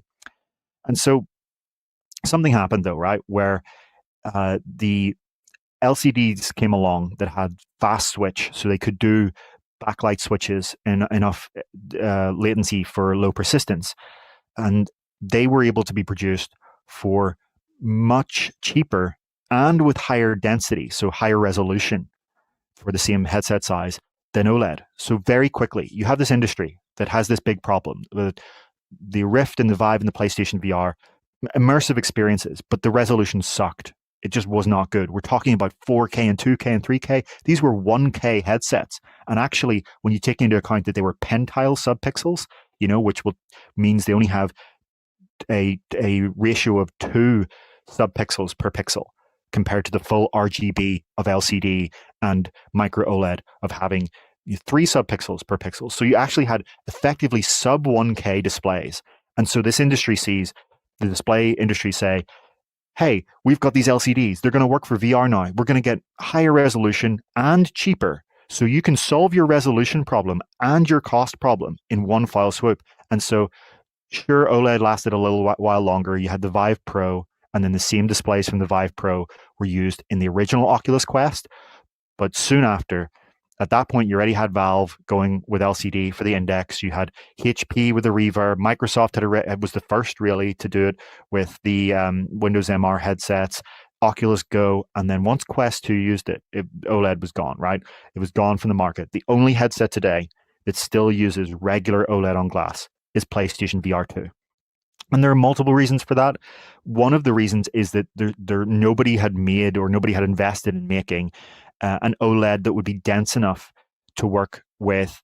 Let me put it this way: the reasons that Sony wanted to use it is that they wanted to keep that infinite contrast and they wanted to use those colors, and that meant that they had to use Fresnel lenses because 2 reasons. One, that nobody had made an OLED dense enough that would actually be small enough and have a sufficient resolution to be used for pancake lenses. The other issue is that pancake lenses aren't great for OLED in theory. Micro OLED gets away with it by having a ridiculous brightness, but for reasons to do with polarized light, OLED is going to be dimmer through a pancake lens than a LCD with the right kind of backlight. So that's a big issue. And so Sony designed this kind of last swan song of the old days headset, PlayStation VR 2, with Fresnel lenses. Nobody's made new Fresnel lenses in years, right? All of these Meta headsets, like Quest 2 and 3S, are using the same ones from Oculus Go, and everyone else has moved to Pancake. So that Sony's kind of this very old idea, and so you see some trade-offs in PlayStation VR 2. One of which is the softness of the image, and that's down to the fact that there's only 2 subpixels per pixel. It's a pentile OLED. That was the only one they were able to get manufactured. They also have the issue that with persistence and brightness, but that's a lesser issue. The bigger issue is Mura, this fixed pattern noise that you see all over the display. And so for all of the advantages of PlayStation VR 2's image, right? If you go from PSVR 2 to Quest 3 or Steam Frame, you will be like, this is washed out, the Steam Frame or the Quest 3. PSVR 2 has this deep, rich image with punchy colors and serious contrast, but it's a soft image with kind of a Mura pattern on it. So all of this context aside, that brings us to TCL's new OLED. And it is the highest density OLED on glass ever presented by anyone in any context. I don't even just mean for VR. I mean, no one has ever presented a regular OLED panel with this kind of pixel density, 1500 pixels per inch. So if you look at some of the specs here that you can see on screen if you're watching, despite being around half the size in terms of area, this thing has significantly more, about 60% more pixels. Let me just bring up the exact figure, and well over 100% more subpixels because it's an RGB OLED. So it wouldn't have to have the diffusion layer that Sony adds on to PlayStation VR 2 to make it kind of to soften the big gaps between the pentile subpixels because there's so few of them.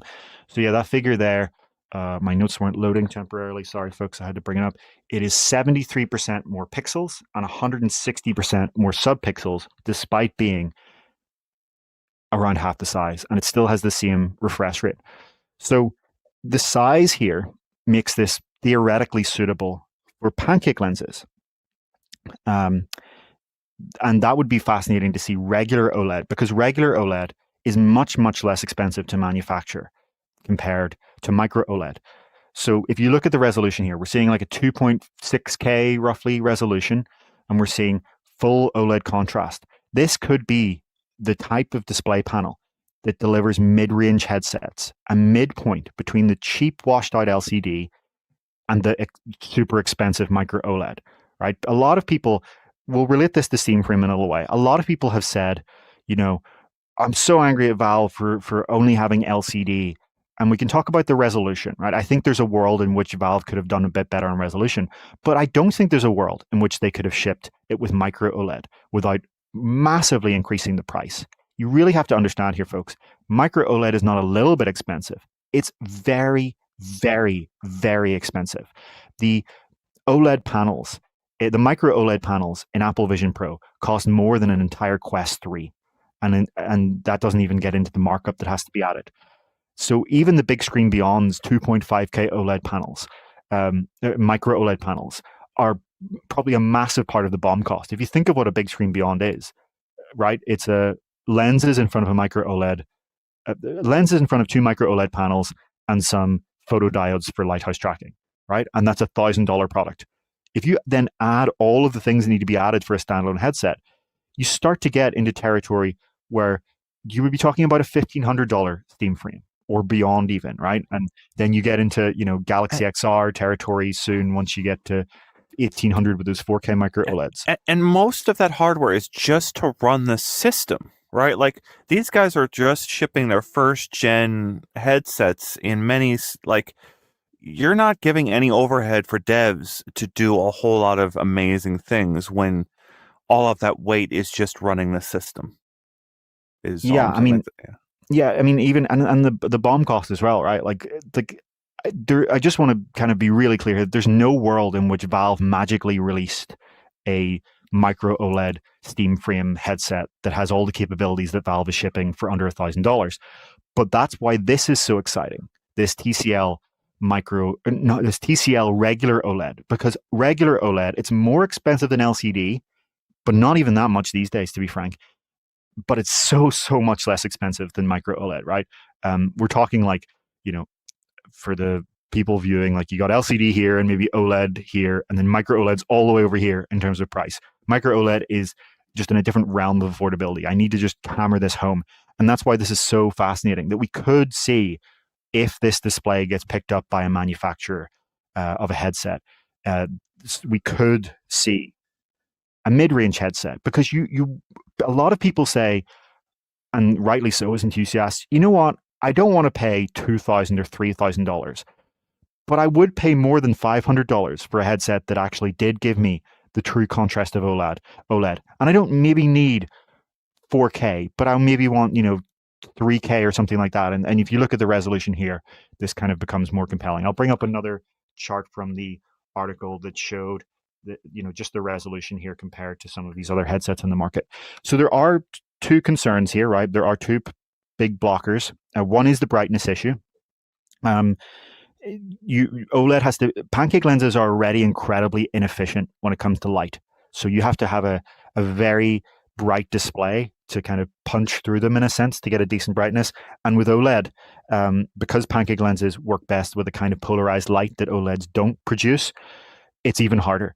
Now, there are workarounds for this. There are people working on pancake lenses that are more optically efficient, that are actually suited for the type of unpolarized light that OLED provides. That's not completely unsolvable. Some people had this reaction to the article of, oh, it's impossible because OLED can't work with pancake lenses. Not true. One of the biggest issues with OLED and pancake lenses was that no one was even making the density, right?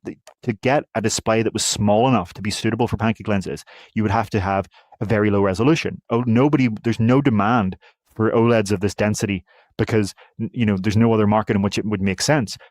And also, even if you talk about brute force brightness, even if we pretend that there aren't ways to better design the OLED layers and the better ways to design lenses for them, we're already seeing regular OLED reach ridiculous brightnesses just from the technology being advanced because it's in your iPhone and Apple Watch.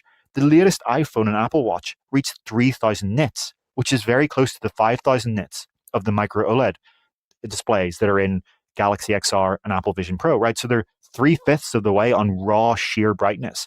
And that assumes that we're not going to see any improvements in pancake lens efficiency. So I don't think, one thing I want to be clear here, I don't think this is going to ship in a 2026 headset. I want to just be that clear out of the gate, right? There's no magic, Steam frame OLED coming 6 months later, nor do I think anyone's going to come out with, a competitor for anyone else's ecosystem. That's not what I'm saying here. What I am saying is, if you talk about the time frame of optimistically 2027, realistically 2028, 2029, you do start to see that we could see a mid-range option here. And fascinatingly, and this is how I want to relate this all together, a year ago, the South Korean news outlet, the Elec, reported that Japan's JDI, a different display maker, was pitching Apple a 1500 PPI regular OLED display for the rumored Vision Air headset. So a year ago, you get this rumor that Apple's trying to find out, how do we make a much cheaper headset? How do we get the contrast and richness of Vision Pro, but in a headset half the price? And this South Korean news outlet, very respected, says, well, there are multiple display makers working on high density regular OLED at 1500 PPI. That was literally the figure in the report, 1500 PPI. So a year later, we have TCL coming out and saying, hey, we just made a 1500 PPI OLED. And one thing I want to make crystal clear here is TCL has explicitly said this is for XR headsets. This isn't like there are all kind of usage. This is specifically designed for XR headsets. The size doesn't make sense to put for Fresnel lenses for people thinking this can't work with Pancake. The density is exactly what was rumored for the Vision Air. I think what we're going to see here is the return of OLED, regular OLED, as a midpoint in the market for mid-range headsets. The brightness issues and pancake lens issues can be solved with hard work and engineering. We do want a world where LCD is not the only choice below $2,000 standalone headsets. We don't want a world where the vast, vast majority of people continue into the 2030s to see VR through LCD displays. Because as much as I appreciate what LCD has done for the industry, we've gotten past the point where resolution is a glaring, huge issue, right? If you haven't used them, these original headsets I'm talking about, the Rift, the Vive, the PlayStation VR, it was obnoxiously low resolution. It was actually actively, as soon as you put it on, you're like, damn, this is low resolution. Everyone wants more resolution today, sure, but we're not at the point where it's obnoxiously like, damn, I can't even read a piece of text right in front of me level bad, which those headsets were in many ways. Like, I remember playing Elite Dangerous on these headsets and being like, I can't effing read the words. Why would I have decreased vision? You don't want your first thought in VR is, why would my vision go down? Yeah, exactly. So I appreciate what LCD has done for the industry. It's delivered headsets that are cheaper than those original headsets and higher resolution. Amazing. But there was something lost along the way. And we have to note the thing that was lost along the way, and that's contrast. Contrast is vital. When you put an OLED headset on for the first time, I appreciate that many people watching actually never have. When you do for the first time, be it OLED or micro OLED, you will say, oh, damn, I see it now. I see what was missing. And there's a richness to that image that is just more pleasant to look at, more realistic. And in dark scenes, it is no pun intended, night and day. When you're in a dark scene, in a zombie game where you're in the darkness, a space game where you're in space, it is the biggest difference in the world. And I never want to play these dark games on LCD headsets, even though I do, because I want to have the experience that most of the market has when I'm trying to assess where VR is. Yeah, there's so many thoughts here, David, and there were multiple commenters who were waiting for you to go with that last section of which headsets might we see this in. So you answered multiple people out there without even looking at the comments. The thing I wanted to I got a side note, get it out of my head. It sounds to me as time has gone on, when you say mid-tier, it seems like you're describing tiers now of VR headset that are dictated by the display technology underlying them. Do you think that's the likeliest scenario here, if especially Steam Frame is based in LCD for the next several years at least? We've got LCD and OLED at least leading the two companies to have announced their products so far. We don't know what Meta's going to choose, right? We don't know what Sony is going to choose. But as people out there are trying to make their choices, uh, do you think we're going to have low tier LCDs at sub 1000, OLEDs go above 1000, and that's the way it's going to go? I do, yeah. I think when you talk about the baseline here of being a standalone headset with pancake lenses, and that's the market we're talking about here, PC VR and bulky and headsets, things get different. But if we talk about in the realm of standalone headsets with onboard computing that have pancake lenses, then yes, the tiers do become the display technology. And that already is where we kind of are today, right? Eye tracking is another one that exists today, but I think within a few years, every headset on the market will have eye tracking. It will not be a distinguishing factor. Within a few years, we will get to this point where they all have pancake lenses and they all have eye tracking.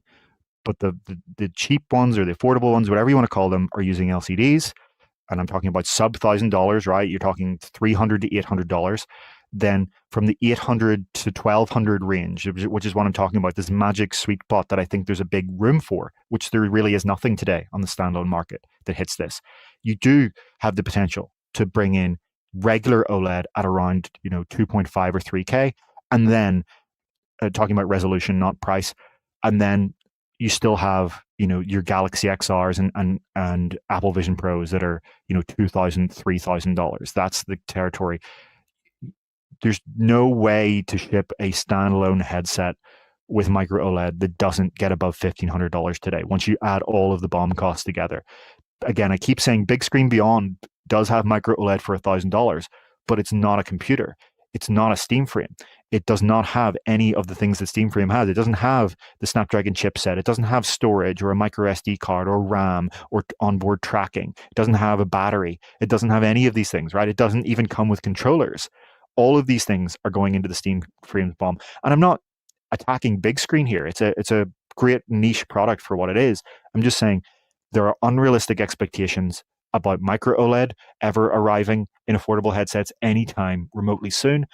And a really interesting possibility here is that we see the return of the Jedi, the return of regular OLED on glass, the display technology that rebirthed this industry in 2016 with the Rift and the Vive and the PlayStation VR, that kind of lingered on a little bit in Vive Pro and Quest, and has lingered in a weird way in PlayStation VR 2 as the only exception. It may return en masse. And I see a huge kind of issue in the comments here saying Mira is obviously a big issue, but note that that's not inherent, okay? Well, let me rephrase that. A little bit of Mira, and when we say Mira, we're talking about this fixed pattern noise that you see in PlayStation VR 2 very apparently. It's hard to describe it without seeing it, but it's as if the display is dirty. When I say fixed pattern, it's on the displays themselves. So as you turn your head, it's there in your view. It's as if the best analogy is that it's if the display's a little bit dirty and you just really want to wipe it. And it's non-uniform, right? It's not in any kind of symmetrical pattern. It's kind of just all over the place. It's a display inconsistency. However, that is somewhat inherent to OLED on glass, but the degree to which it is not. And what I mean by that, I mean PlayStation VR 2 has very strong mirror, and it's one of the biggest flaws of the headset. It's actually distracting. But Oculus Quest didn't, right? You can actually go back to the original Oculus Quest and you can kind of see it. If you really look for it, you can see it, a little display inconsistency. But I don't think it was a deal breaker there. The bigger deal breaker was that it was pentile. And again, we're talking about this pentile thing of having, it's a way to kind of cheat for making OLEDs and make them a little bit cheaper than they should be, which is having 2 subpixels per pixel. But this TCL OLED is full RGB. It is not pentile. So you get rid of a lot of those issues. But yes, I want to just repeat this. There have been OLED headsets that have shipped that do not have strong Mura. So I am confident that it is possible the TCLs may not. Now, I don't know whether it does or not, obviously. I'm just saying there's no need to doom about this. It is entirely possible for a company to come out with an OLED display that has full RGB subpixels and that does not have Mura. Fascinating fact. There was a headset that is shipped in the past with RGB OLED. PlayStation VR 1. It had RGB OLED. So Interesting. You know, as you're going through that, so we're about to switch to our Steam frame. David's going to look at the comments there, see if there's anything specific we should respond to here. A really robust discussion there of just the value of OLED and how they're missing old headsets. I'm seeing a lot of people missing and remembering the things they're missing, while at the same time hearing you so carefully explain the things that were bad about those displays. The thing I almost said it last time. I need to say it now. Something Upload VR needs. Something I think our discussion. There's so many people that love your deep dives. I love your deep dives into display technology and optics technology. The issue that we face is we are a journalism outlet that is trying to accurately depict microscopic optics. And that's incredibly difficult to do accurately. So producing anything better for you, our viewers, than these spec sheets, comparing the PPIs of these things, we don't want to use the marketing materials that are provided for us by the display companies. We need to build that originally for ourselves. That's the work of an illustrator. We could go into an AI generator and attempt these things. We've tried it. We've looked at it. It's weird.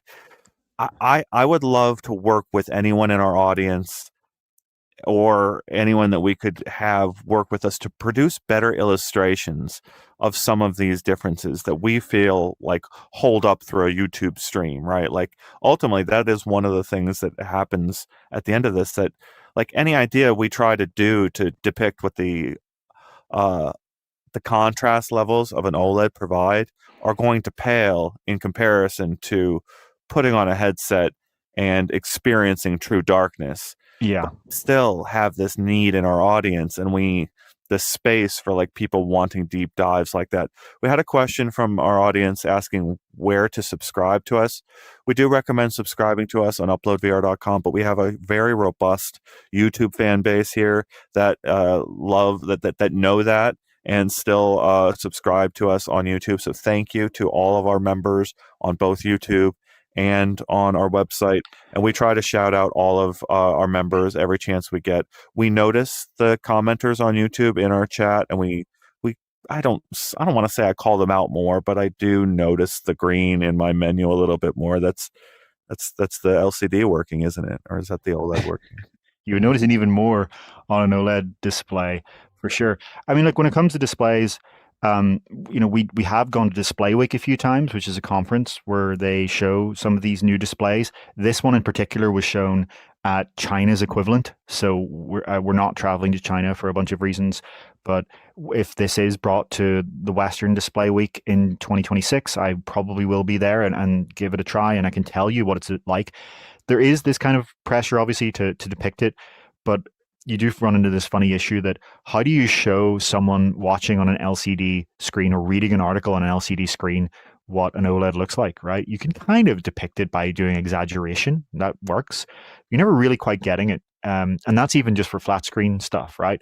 Once you get into VR, I always find it very funny to see, like, no disrespect to the people that do it, but through the lens videos, as someone who can actually be sitting there with the headsets being shown in the video right beside me.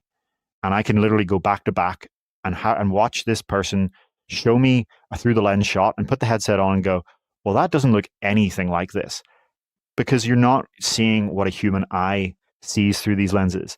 You're seeing what a camera sees. And a lot of the time, some people are very professional about it and keep the, all the exposure values and all constant. But a lot of the time, you're actually then seeing how a camera's auto exposure and, auto white balance and stuff adjust to different VR displays and lenses. And it can be somewhat illustrative, but I just want to caution that, unfortunately, the intricacy of these systems, the way in which the light works is such that there really is no direct equivalent there's no substitute for actually just putting the thing on your head and looking through the lenses in many cases, other than kind of, I guess, textual description. We can describe it, we can tell you about it, and you can kind of somewhat illustrate it, but it's really not that easy to kind of just magically be able to display. Barr is suggesting interpretive dance as another solution to displaying, explaining displays. Yeah, that's a good idea. I'm ready to talk about Steam Frame. Is there any comments you want to talk about there? Because I know people have been waiting for it. And I do want to encourage anyone to hit that like button out there or share out the link again right now as we do transition to Steam Frame. Um, yeah, I don't know about CPS. I saw someone mentioning CES out there. I don't want to go to CES. Are you wanting to go to CES this year, David? Not unless, look, if someone is watching this and you have something genuinely breathtaking, then sure, we'd go to CES. If I look, we don't have any magic insider info about what might be at CES. If we were to see some sort of strong indication that, for example, the Asus Horizon OS headset would be at CES, then obviously I would go there for sure. I And think, it's tough because we have to make travel decisions. The companies can make their decisions at the last minute, whether they show up and how private they want those demos to be, right? A backroom demo that is only shown to 5 people. Like you do reach out to David Heaney or myself and try to arrange it. Like yes. So David, what that I hate planning things like this, right? Like we don't want to follow rumors. We're not going to make travel plans on rumor. We yeah, of really course not. need, and if we get left out of something like that, that would be a bummer for our audience. And we'll get to it when we can, but that's really yeah, I don't want to go to CES without a really strong reason to go. Yeah, it would be a cost benefit analysis, right? Of does all of the flights and expense of accommodation match the expected showings? A couple of comments before we move on from here. I see Onakazi making the analogy for linen, kind of having like a linen layer over the display as for Mura, and that's a really good analogy. I see F Meister pointing out that people's vision can vary significantly too. That's a massive, very interesting point. It's also the shape of your head, as I always point out, because how inset your eyes are. It's the shape of your skull, really. How inset your eyeballs are relative to where the headset's facial interface, the face pad, touches your cheeks and forehead will determine the distance between your eye and the lens. And for it's not as important as the kind of horizontal and vertical distance, but that kind of depth distance does actually change a lot of optical properties for certain lenses. And, I'm working on a Galaxy XR review, and I talked about in my initial impressions how that's actually a huge issue with Samsung Galaxy XR. So it's also a massive issue with field of view. People want a field of view number. What's the degrees? And it's not as satisfying to say, you know what, actually, we're not just saying this because we don't want to give you a number, but actually, genuinely, it depends on the shape of your skull. As silly as that sounds, that is actually the big determining factor, you know? So all of these things come into play when it comes to VR displays, especially when you're talking about ones that are very similar. See, just before we move on, one other question from, well, firstly, I see a few people saying that they really appreciate my deep dives on this show. Spatial Biggs and Nick Tater saying that, and we very much appreciate those kind words. Thank you for joining us, as always. A question from, I think it was Not Suspicious, saying, can we expect any big changes in lenses themselves in the next 2 years? So that's something that was really happened over the past few years. We're at the point where Quest Pro was the first headset to come out that had genuinely just excellent lenses. And then very, very similar lenses were used in Quest 3. And today, Quest 3 still pretty much holds the standard for me of like, these are the best overall lenses when it comes to all of the different properties of a lens. But we're seeing companies catch up 3 years later. And one company, sorry, 2 years later, I should say, and one company that has very much so done that is Valve. The Steam Frames lenses felt very similar to Quest 3 lenses, which is a compliment. And I expect that we'll see a lot of other companies do so too. There's obviously been other innovation in, how do you deliver a wider field of view with these smaller micro OLED panels? Because you saw on screen how when you're talking about Fresnel lenses, and I will bring up a chart that we have here just for basic illustration. When you're talking about Fresnel lenses, ignore the one on the right here. Just Fresnel lenses, you have these larger displays that are suitable for them that are roughly like 3.5 inches. With pancake lenses, you need to go down to about 2.5 inches for these kind of big Quest 3 style pancake lenses. But when you want to get these really, really small micro OLED displays. They're actually about 1.5 inches, and in big screen Beyond's case, even smaller, 1 inch. So a big innovation that's been happening recently is how do you pull a wide field of view out of an even smaller display? And that's been a lot of the work in pancake lenses. Pimax, for example, is promising that the Dream Air will have like the widest field of view of any micro OLED headset, for example. Galaxy XR is actually quite impressive given the size of the OLED, the micro OLED panels, if you can get your eyes really, really, really close. So I expect a lot of the progress is going to be in compactification. With Quest 3 and Steam Frame, you already see at 2.5 inches for the displays, you can have amazing optical quality. Truly, like to this day, Quest 3 is still just really great on this. Steam Frame's good too. But the question is, can we get all of these benefits and a decent field of view out of really, really small micro OLED displays, which are smaller than the LCDs? So that's some of the progress we're seeing. Good. Compactification. I enjoyed that word, and it made me think of the commenter earlier in our show who said that when David tries to imitate stupid people, he tries to use American accents, and I appreciate that because I've noticed it and I love it. It's delightful to hear. I'm ready to talk about Steam Frame. Yeah, let's get straight in there. I think we're all ready for it. So it's been a week. It has been, it feels like longer, right? And it feels like less at the same time. It feels like tomorrow and it feels like it was a month ago. It's been, a paradoxical amount of time has passed since Valve announced Steam Frame. We still don't have a price. We still don't have, a shipping date or anything like that. We probably don't expect that until early next year. We don't have any insider information. That's just me guessing. But we do have the reaction of the world to Steam Frame, right? We have the reaction of you, our audience, of our reader-only audience in our comments. We've seen other social media. We've seen the comments. We always like to see, as well as our views on things, what is everyone else's view and where is this landing? What's the reception here?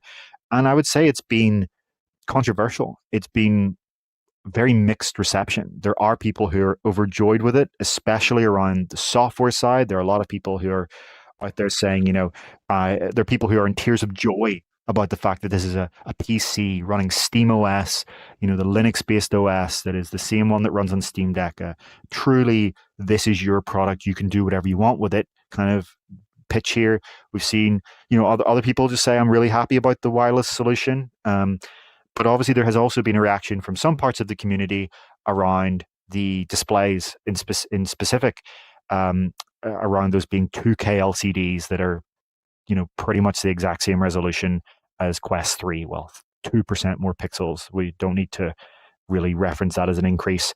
And so that's been some of the kind of pushback here, as well as there's obviously been pushback around some other ideas like not having support for lighthouse tracking among some enthusiasts. And so Ian and I have both been taking the days to collect our own extended thoughts, and as well as to see what everyone's reaction is. And kind of, we put out an editorial each.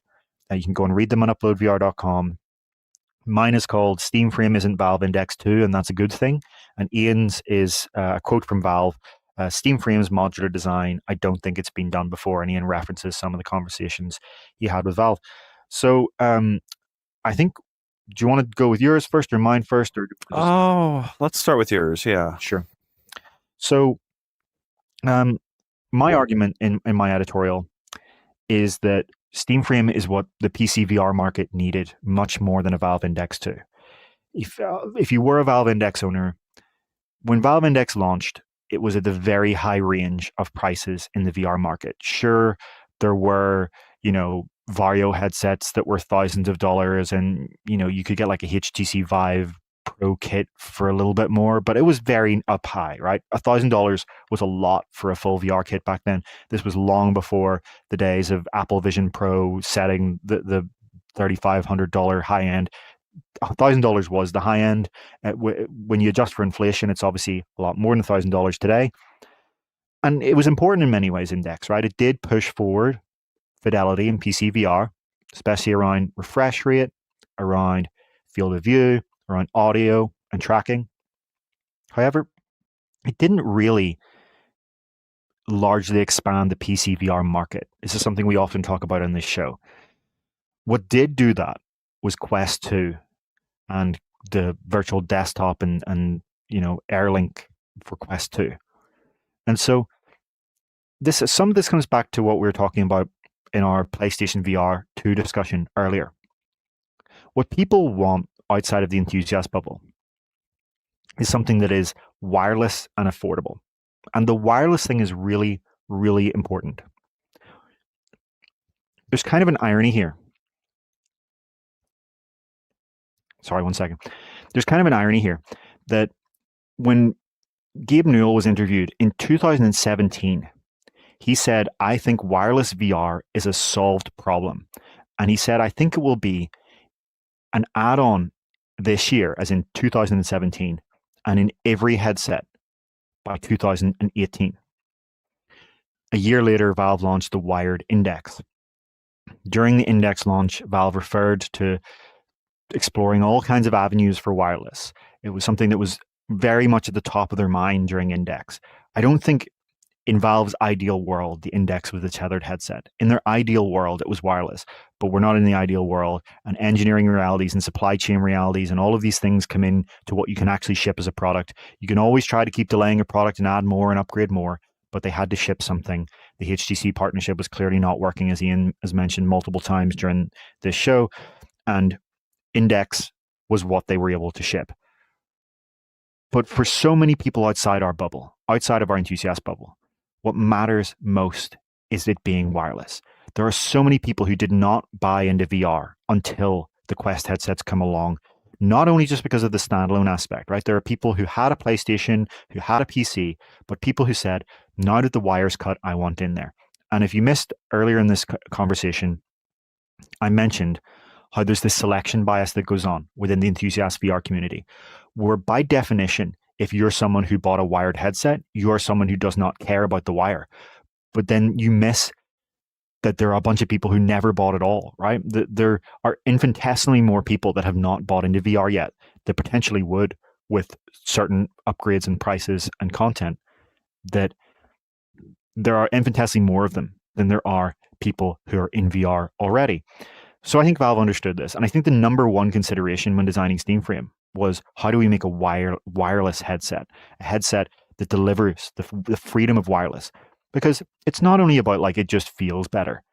There's actually an immersion factor here. If you're in a wired headset, you always, unless you have some sort of exotic pulley design, which most people are not even going to think about, you always have this tether bringing you to the direction of your PC. And it's kind of like a compass, right? And in some ways, it might be good if you have, a very cluttered room. You always have this kind of pigeon sense of direction, this bird sense of direction of where your PC is. But in another way, that's a terrible thing, because you want to ideally be so lost in a virtual world that you don't know what direction the real world is in anymore.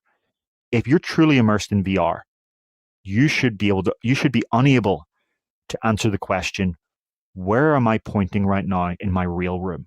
What direction is my head facing? And when I'm in a wireless headset, I often am that immersed in VR that I truly have no idea where I'm facing. And I'm sure a lot of you in the audience are too. It's something you'll never get in a wired headset, again, unless you do some sort of exotic pulley system. Even then, I feel like sometimes you're going to snag on the cable. Then there are the other practicalities of the cable, right? It's this big, 5-meter thing that you have to kind of, stow over somewhere, right? You have to kind of like just push it over here and keep it stored. It's got a big kind of footprint to itself. If you leave it on the ground, because maybe you're just lazy one night, right? You're tired and you couldn't be bothered stowing it. You might run over it with your chair, and now it's got these big, snags in it. And so some people, I'm going to hate me for this and say, F you, I love my cable. Stop dismissing the cable. And I totally respect that if you're a VR enthusiast. I'm not here to tell you that you're wrong. I'm just here to tell you that most people don't think like you. To most people, it is so off-putting, the idea of having a thick and heavy tether coming out of their head. And so that for me, what SteamFrame needed to be, what the next headset needed to be for Valve, was something that appealed to PC gamers, that let them jump into VR with a wireless headset that they get out of the box. And it has to also solve the problem with wireless. So you had the situation before SteamFrame. We have these, I've talked about all the problems of wires, but then you have the problems of wireless. where it's going through your home Wi-Fi network. Maybe the router is the one your ISP supplied 10 years ago, and it has to go through 3 different concrete walls, and maybe there are 10 other people in your house using the connection. These are worst case scenarios, but the reality for most people sits somewhere between that and your ideal enthusiast dedicated Wi-Fi router. Some of you may have the Minion router, and if you don't know what that means, there's actually a router on Amazon that's really ideal for being an access point for PC VR, and it's shaped like a Minion. Truly, if you don't believe me, look it up. Some of you may have your Minion router and your perfect, network setup with a dedicated channel for your headset. Most people don't. They have the router that their ISP supplied. And so you have this tension before Steam Frame for most people. For the average person who just wants to buy a product and have it work out of the box, of cable or subpar wireless experience. And Steam Frame is what the PC market needs, because it's a guaranteed midpoint.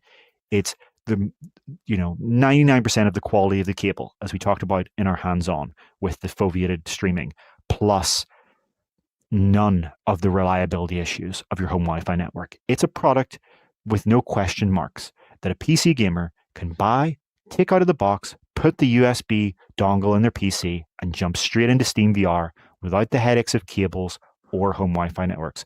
So the argument of my editorial was that the wrong thing to do for Valve would be just to do an Index 2 that is just the same thing, a tethered headset with base stations you have to go and put up on your wall, and maybe higher resolution and wider field of view. That would not have changed anything in the market. The same people who bought Index would have bought it, and the VR market wouldn't have grown at all. But the undercurrent of my editorial is that I actually think that this thing is going to do better than some of the pessimists think about its market success. I think the strength of the Valve brand and the wireless and standalone nature means that people are willing to pay more than they are for a Quest headset. And I suspect I will be very curious to see where this thing lands in the Steam hardware survey in a year from now and 2 years from now. And I think it's going to do a lot better than some of you may think. I think this is going to be a needle mover for PC VR. So there's so many things to talk about here that you mentioned. I also just I have to take a side note that something you said in there was most people don't think like you. And I just wanted you to imagine yourself in an argument with David Heaney, and he just says to you, most people don't think like you. And just, what do you say to that? I don't think you can win that argument if he says that to you. The thing I need to talk about the wire, okay? The most hysterical thing about it, going back to our beginning of saying, where are we right now? We're in virtual reality. I love having the going wireless, but then I spend 90% of my time plugging the wire back in to keep myself powered so that I can stay inside VR for 5 hours instead of 2. So it's this really silly push and pull where as soon as the tether was gone, I brought it right back to keep myself in VR for an extra length of time. So yes, in some ways, this is the biggest response I always see to me espousing the benefits of wireless. People going, "Oh, but it only lasts 2 hours." So yes, you here's the thing: when you're doing a sub 2 hour session, or some of these headsets, you might get closer to 3 hours. You can not have to have any wire at all. When you do want to go further than that, you have 2 options. A, you can put a short wire down to a battery in your pocket or clip to your belt or wherever you want to put it. And that's not the same thing as a cable going all the way across your room to your PC. It's not. I can still twirl around and around and around until I'm literally dizzy with a battery in my pocket. Now, some of my arm movements might be a little bit more restricted. I might knock against the cable or whatever. But in terms of the actual freedom to not be tethered, you still get the vast majority of the advantages there from that. The other thing is, if you really do hate the idea of keeping things charged, and you really, you're like, I hate it. If you want, you can pretend that you're wired and just go and plug the headset into a power socket and use it indefinitely. For seated play, that's perfect, right? It doesn't matter at all if you're seated. The cable doesn't bother you. And then for standing, well, you've got the same experience you would get with a tethered PC VR headset, except actually you can have a much thinner cable if you're just doing power. And it's almost like I don't want to be too insulting here, I'm sorry, but it's almost like, if you give the kid at the back of the car the fake steering wheel and they think they're driving, it's like you can pretend that that's bringing data from your PC. It's really all happening wirelessly.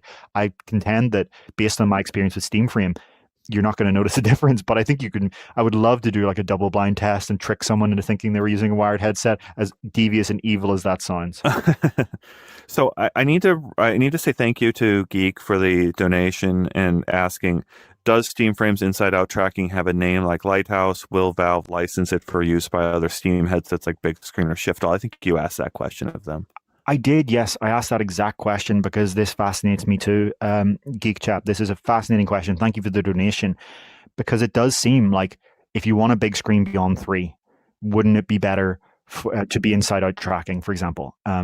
Wouldn't it be great if Valve could just provide this tracking system and Big Screen gets it for free, and then everyone can make an inside out tracked PC VR headset?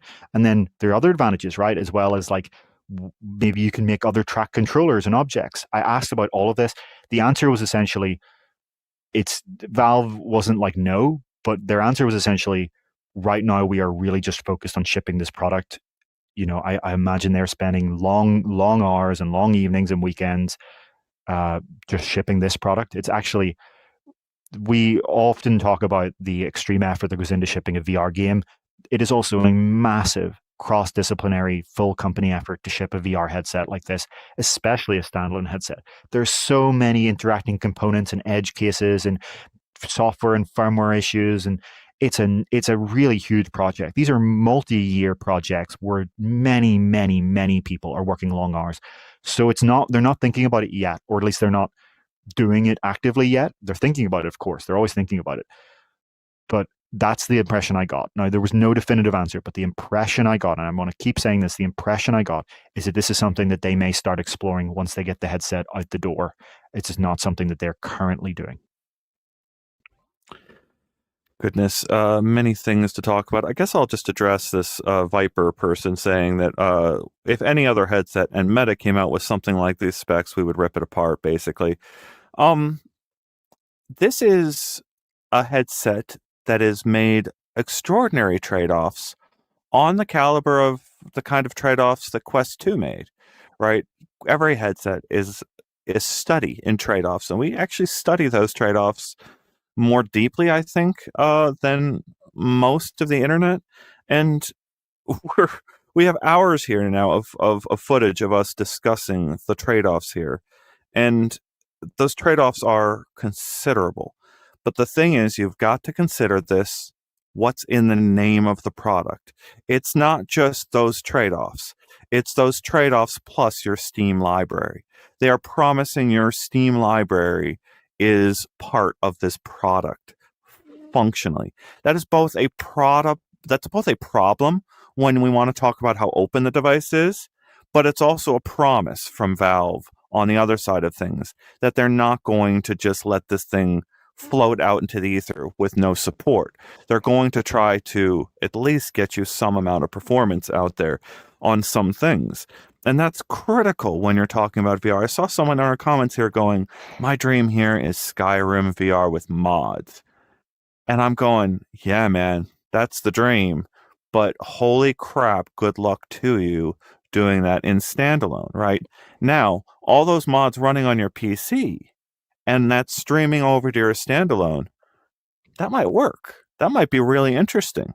That could be really cool if it's done really well. Imagine putting on your headset and being in the tavern and then going outside, and that's when it picks up all the mods, right?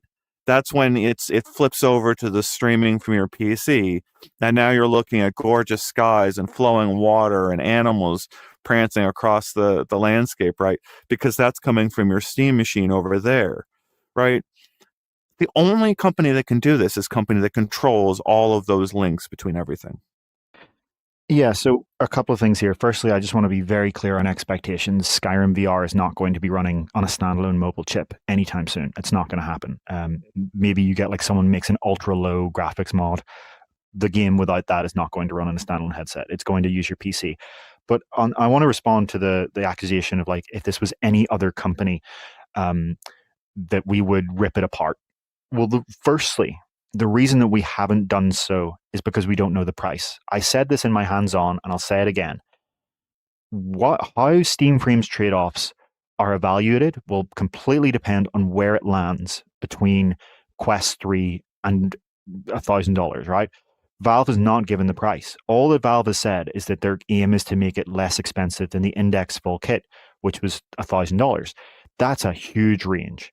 We could be talking about in the biggest optimist's world, a $500 headset or a $900 headset, right? These are massive ranges, and each $100 matters, right? It could be 600, 700, 800.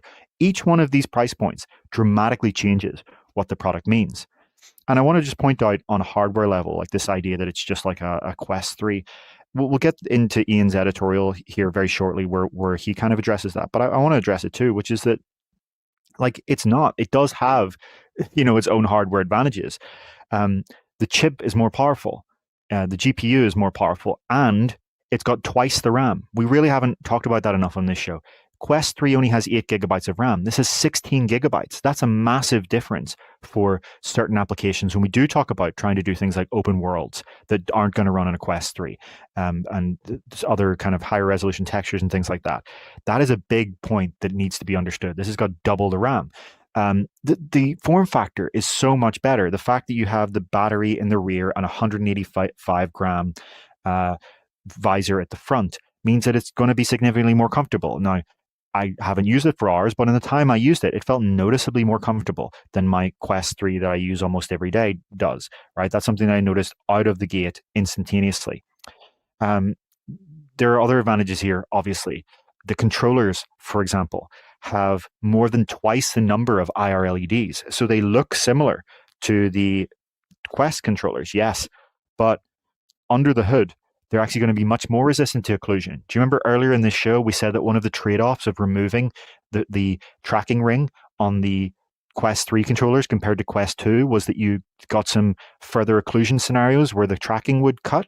Well, this is going to be less resistant because I'll get into the details on this because it's important to say, like, Valve is not just shipping a Quest 3. It actually is higher end in many ways. So Quest 3's controllers have 7 IR LEDs in the face and then 1 at the base.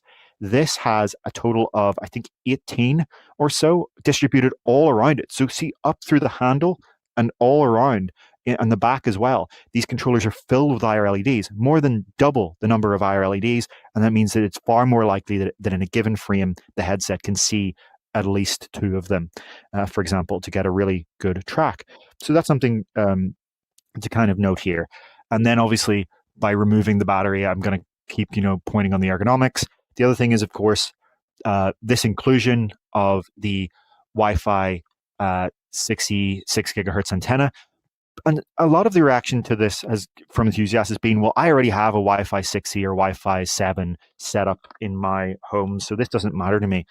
And in some ways, you're most of the way there. But there's one thing that no matter what you do to your Wi-Fi network, it's never going to be as fully optimal, because in Steam Frame, there are dual radios. No other standalone headset has this. There are 2 radios in this thing. One is dedicated to the regular internet connection, right? Which is all of the other traffic that your headset might be doing, right? It starts downloading an update in the background. Someone sends a notification or a message or whatever. That's one radio. The other radio is dedicated to talking to this adapter in the box. So even your optimal Wi-Fi network setup is not going to beat the Steam Frame. So I'm just saying there are advantages here. And I keep forgetting, I'm almost forgetting like the kind of cherry on top thing here, the eye tracking. People keep saying like, well, the Steam Frame needs to be the same price as Quest 3. It's got built-in eye tracking, which is powering the foveated streaming, which is obviously, every frame, the encoding resolution, the streaming resolution is being prioritized to where you're looking. But that eye tracking can be used for all sorts of other things too, right? Like if you're in VR chat, well, suddenly now you can make real eye contact, for example. There's all kinds of other use cases for eye tracking, of course, that we know. So I'm just kind of pointing out, there's also subtle things like this material is so much softer and nicer than the one that's built in. We forget when we talk about the Quest 3 often. When we talk about Quest 3, we all visualize our Quest 3s at home that have these extra aftermarket straps put on to make them comfortable. But please remember, folks, that the Quest 3 that most people have is the one out of the box with the flimsy little cloth strap, right? random image here of a 3S. It's this kind of little Y cloth strap, and it's got the default facial interface. So if you want to start adding more things to your Quest 3, well, now you're adding, $50 on more for a strap, and maybe, $30 or $50 more for a facial interface. All this is to say, we will judge Steam Frame on its value when it's released as a product with a price, but some people are prematurely deciding that it is some sort of outrageous dead on arrival headset. It's got its tricks, and they need to be noted. Now let's have Ian talk about another aspect of this, which is the kind of Steam library and gaming aspect as well, and modularity. Yeah, so let's talk about when we transition to this. I want to. We've got some donations out there. Thank you to the donations and very good questions in the donations. We'll call out good questions all the time, but when you send a donation, we do try to make every effort to call out that question, especially if it's a really good one. So, Jorg asking David, have you tried Steam Link with foveated encoding on the Quest Pro, the Steam Link 2, and does Steam Link 2 improve it that much? Sure, let's start with that. So, George, thank you for the donation. Yes, I tried it 2 years ago at launch. People keep saying Steam Link 2, and I think this has kind of come out of nowhere. There isn't really a magic Steam Link 2. What Valve did was made Steam Link available to other headsets by releasing an APK. I don't know where this community idea that there was some magic Steam Link 2 that dramatically overhauled the app. That never happened, okay? That Valve has made steady and gradual improvements over time. And what did happen was they released the APK, so anyone can sideload it on any standalone headset. But the Quest Pro foveated streaming has been there for 2 years. It wasn't added recently. It wasn't Steam Link 2. It was there. I don't even think there is a Steam Link 2. Maybe there is, but I don't think that there is in any kind of meaningful sense. To Matt's comment saying that they're excited for the third-party ecosystem for add-ons using the PCIe port. Yep, that's a big open question about this is what we will see. For that one, I'm waiting to judge it. I keep saying there's huge potential, but there was also huge potential in the index front, and it never got used, but maybe by like one or two things. This has obviously got a lot more bandwidth, so it's a lot more likely to be used, but there's this kind of concept in tech journalism that we have to kind of stick to. Credit to The Verge for this one because it's a very snappy statement. It's vaporware until it ships, okay? A lot of companies promise, well, here's all the things you can theoretically do. Let's talk about it when there are these actual products available on the market. I had 4 days with Android XR, right? We acquired one, and what did I do with it? I immediately used it as a standalone personal computer for 4 days, and I was able to download APKs from the open web. I was able to plug in USB accessories to port, do all sorts of weird, crazy things. That's exactly what we want to do when we've got this thing inside of our homes to attempt to use it as it's being pitched, a personal computer. And then all these other things as well. So yeah, Matt, I am particularly very excited about the nose port. I once attached I got UploadVR, I think, to pay for a little USB fan to stick into the USB port on the Valve Index. The Childex. Yeah, it was on a little bendy arm, and it shook my headset so much with the little fan on it that it instantly made me feel really bad about my decisions to try to do that, and I never tried to use the USB port again. That said, in a standalone headset, a little port like that can be used in so many ways. There's so many possibilities, and I know Valve is. I think you asked them, like, do you think you're concerned that people aren't going to use that? And they're like, no, we think people will use it. They were very confident, yes. On the Index one, I think we're actually thinking of different products. The one that I bought was the Childex. This one actually made sense. Mine was not this. Yeah, this was the one that I had just to make it cooler. Did it shake your headset too? Huh? Did this one shake your headset? No, it was great actually. It minorly helped in the summer. The headset got very, very hot in the summer, and this kind of helped a little bit. So it was marginal, but I don't think it was very expensive. I'm just saying this is the point of the Index front. It didn't, barely anyone used it for anything meaningful. But as you keep saying, and I keep saying, not only do you have orders of magnitude more bandwidth available on the Valve Steam Frame port, but Valve is also very, very confident about its use cases. They didn't they didn't say no to doing a first party add-on, which is interesting. Like they wouldn't say yes. So many times in this job of tech journalism, people are giving you an answer that is neither a yes or a no, and this is one of those examples. So it's not out of the realm of possibility that Valve itself adds, color cameras or tracking, face tracking, but I think it's absolutely certain that someone's going to use this. There's so much interest in this. There are big questions about like the practicality and how much performance overhead. All I want to say is the front, not the front, the front port is very exciting, but don't buy the product on the promise that maybe someone's going to magically do everything you want in it. We need to see, are there trade-offs? What is it, how does it work? Let's just wait, is all I'm saying. You're absolutely right, but all right. So now let's transition to the modularity discussion. And yeah, this is the great image that shows it off. So on the right side of this image, you're seeing the compute unit at the core of the Steam frame. That thing snaps into the rest of the unit. There's three little things to attach the front compute unit to the rest of the headset securely. And then you've got, from that attachment is how it gets to the rest of how it gets its power and actually gives you everything, gives you a VR experience by connecting the power in the back to this display in the front. I have to, before I talk about like my editorial, I have to respond a little bit to what David is saying there on not buying this thing based on what David is saying is very complex, because everyone out there wants a review of a product that isn't released. We went out there and spent as much time as we could while talking to the engineers involved in building the thing. And when we threw every hard question we could possibly muster at them, they answered it as best as they possibly could. And sometimes the answers were non-answers, like David is suggesting. But there were other ways that demo could have gone. For instance, David flew from England to the United States to attend a Visor demo, right? And you can go read how that Visor demo went when David showed up and spent all that time and energy to test out a product he was invited to check out, right? I did the same thing. I changed a flight, I think it was, or a bus in order to try Visor again. You can go read my write-up of the Visor demo when I actually showed up and tried it and put it up to my face. You can read all of those words. Now compare those words to the ones we wrote last week on Steam Frame, when we showed up and tried out the headset for a long time and it worked and it did the things that it said it would do, right? Like, and then we've got people in our audience here, right? People like Siegfried.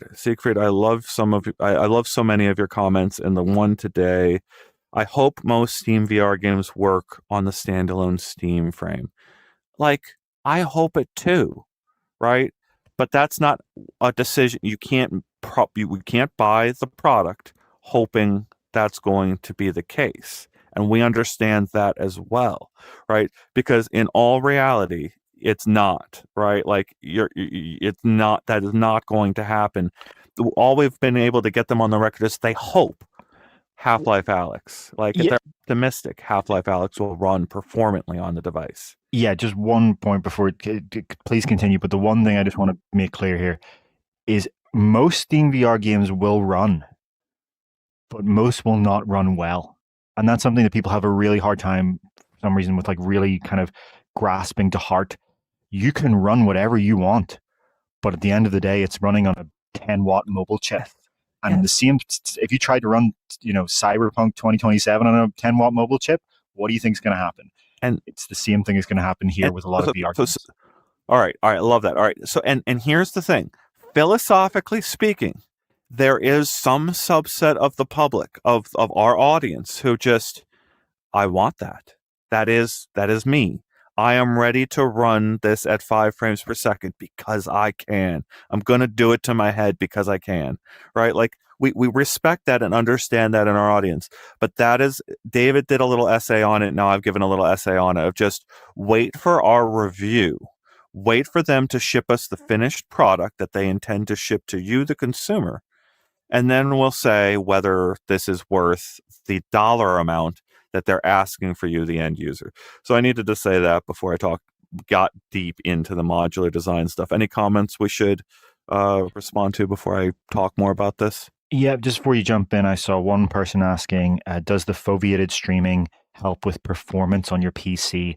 No, foveated streaming and foveated rendering are a different thing. Foveated streaming is about making the quality of compressed wireless video streaming be very, very close to the quality of a DisplayPort cable. That's what foveated streaming is for. It's for quality, not for performance.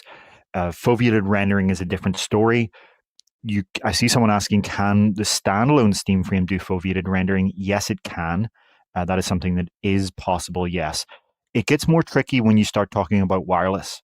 There are issues there of, in theory, you actually want the eye tracking system to be like, have a really, really, really low latency link to the GPU, like on a very low level rendering level. So once you start to add a wireless link, there are complexities. We'll have to see how that pans out when the product arrives. George, you're talking about a virtual machine. I'm talking about messing with hardware, and the hardware usually has software that runs it. And yes, you're also right. Like, but we argue about the definition of personal computer pretty quickly around here, and Valve is making a promise as to there are things that won't matter to 90% of users, but there's a certain, like, there's a 10% of users that it will matter to, and it just so happens that 10% happens to also be like the maker class, the one that makes the stuff for the other 90% of stuff. And when your computer is open or able to do certain things, it matters.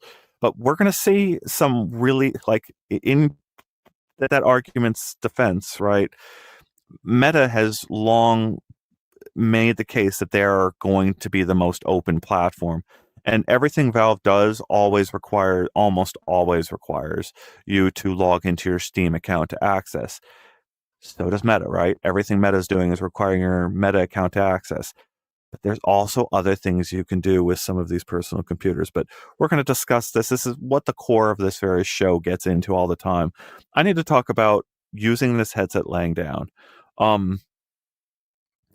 I almost thought about sending an email to Valve to ask them how many of the people that they invited to Valve HQ actually tried laying down in the headset, just to see how many other people there were in this category of having experienced it.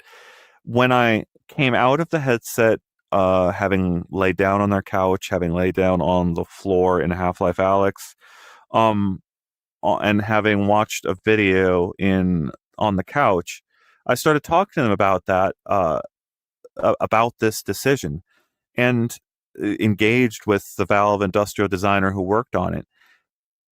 You wouldn't think this would work in that scenario, and I loved every minute of it. And I had to point out in this editorial something that I do in Apple Vision Pro all constantly. I will be sitting in my office, and then I'll decide it's time to go to bed, or it's time to go sit in the living room, and I'll get up, walk over, and sit down, and I'll still remain inside the headset. Yeah, it's great. I've got color pass through. I also have gone from the couch to the bed, and I've gone from the bed to the couch. I've gone from the couch sitting to the couch laying down multiple times, lots of times in Vision Pro. And the thing I had to point out in this article is I've put hundreds of hours into Vision Pro using non-immersive, using surfaces all around me, using an iPad app here, an iPad app here, an iPad app here. The moon is my background. And in recent weeks, it's been the Jupiter as my background. And I'm in fully immersive virtual reality. I look around, I'm in this other place, and I've got a surface all around to interact with. No games, no fully immersive VR games. All the things that our readers want to play, they want it to run performantly. We didn't experience very much of that in our demos, and I didn't experience that in the most meaningful moment of my demo, right? Like, you go to Valve headquarters, you would expect to play Half-Life Alyx. We played Half-Life Alyx. I actually couldn't wait to get out of Half-Life Alyx to go use the headset in the way that I thought it probably could be used. And the fact that it worked as soon as I laid down in that way was such a revelation. And I'm just convinced that there's a certain segment of our viewers out there that just can't process or don't want to believe that they'll use a VR headset while lying down. Like, it doesn't seem like it's that useful. And then suddenly you realize, oh, a majority of my time is actually spent in this use case that was quite literally blocked off to you before by all the other ways that these technologies like you always had a PC over there, you're running a tether over there in one room, your bed isn't nearby. Here, like I pointed out in this article, I've done this with Quest. You try to do this with a Quest, you've got this front heavy battery, you've got a soft strap in the back, you go lay down in bed. Maybe it works for about 10 to 15 minutes where you're looking straight up. You start feeling the pressure on the bottom of your head. You turn your head to the side, and the moment you start tilting your head to the side while laying down in a Quest, the battery weight like multiplies on your face and it starts falling off of the side of your face while in bed. You got these better straps on Vision Pro that really pull it snugly to your face. You can do that in a Vision Pro, and you can do it even more in the dual knit band, where you could turn your head all the way to the side, move your windows over to the side, and be watching the movie now over on the side of your bed, uh, just because you've moved, right? Um, Steam Frame, I have an expectation after this initial demo, is going to be better in every one of these scenarios, comfort wise, right? Like OLED, I'll miss it every single moment. I'll miss the resolution every single moment. But comfort wise, I'm thinking this is probably going to win out for all of those scenarios. But that's just based on a limited amount of time. And it's just, right. I'm how am I going to win an argument against VR gamers that is a good way to spend your time in a VR headset? So I agree with you that in one sense that when we're talking about this use case of using your headset to play flat screen games on a gigantic, truly enormous virtual screen wherever you want, such as in bed, that comfort is something that's underrated, right? We talk about Vision Pro for this use case, Apple Vision Pro, but it's actually so uncomfortable that it's not truly ideal for this kind of use case. It's just so heavy. The actual visor here is a fraction of the weight of Vision Pro, less than half the weight. So I think that is something that you're right to point out, that everyone is kind of under indexing, no pun intended, how good it will feel to have a headset this light on your head that can do this kind of thing in bed or on a train or on a plane. The pushback I would still give from our original discussion here is that I think comfort is only one aspect of, do I want to use a headset for flat screen gaming? The others are the display and the peripheral awareness. And so I think, yeah, I'm going to miss the OLED aspect, but also it's not just OLED, it's resolution, right? 2K LCD, 4K micro OLED, massive, massive difference in every kind of aspect of the display. Some games it's not going to matter as much as others, but always it's not just the contrast, it's the colors. There's something about using Vision Pro for flat screen gaming where I'm thinking it's just so delightful to look at this virtual display. And I don't see that with LCD displays, and it's hard to go from my living room OLED TV and then think of stepping into bed and going the same game. Maybe I resume it on a LCD, and now I'm seeing everything I've just seen, but without the contrast and colors. That's tough for me.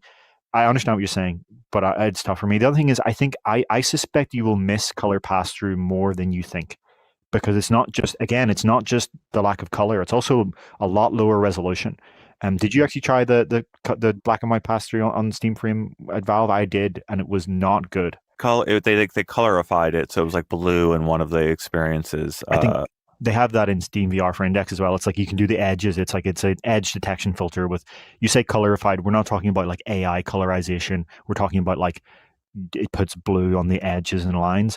But one thing I did was walked around with it, and I actually made me like, it's not depth correct either. So you're talking about this idea of like going from your VR space to your bedroom, I would lift the headset up for that. Maybe not I huge. can't remember how I did the transition from the standing demos to the seated demos. I can't remember if it was a pull the headset off or whether I walked. But that's a very good point. And honestly, walking around, the, the most comfortable experience I've had walking around in a Vision Pro is when I've reskinned the entire environment as a virtual reality environment and I've got no pass-through whatsoever. That's my argument against pass-through, right? Like, a reskinned environment that's geometrically accurate but is full VR content is going to visually be more comfortable than looking at pass-through that's any amount of low pixels.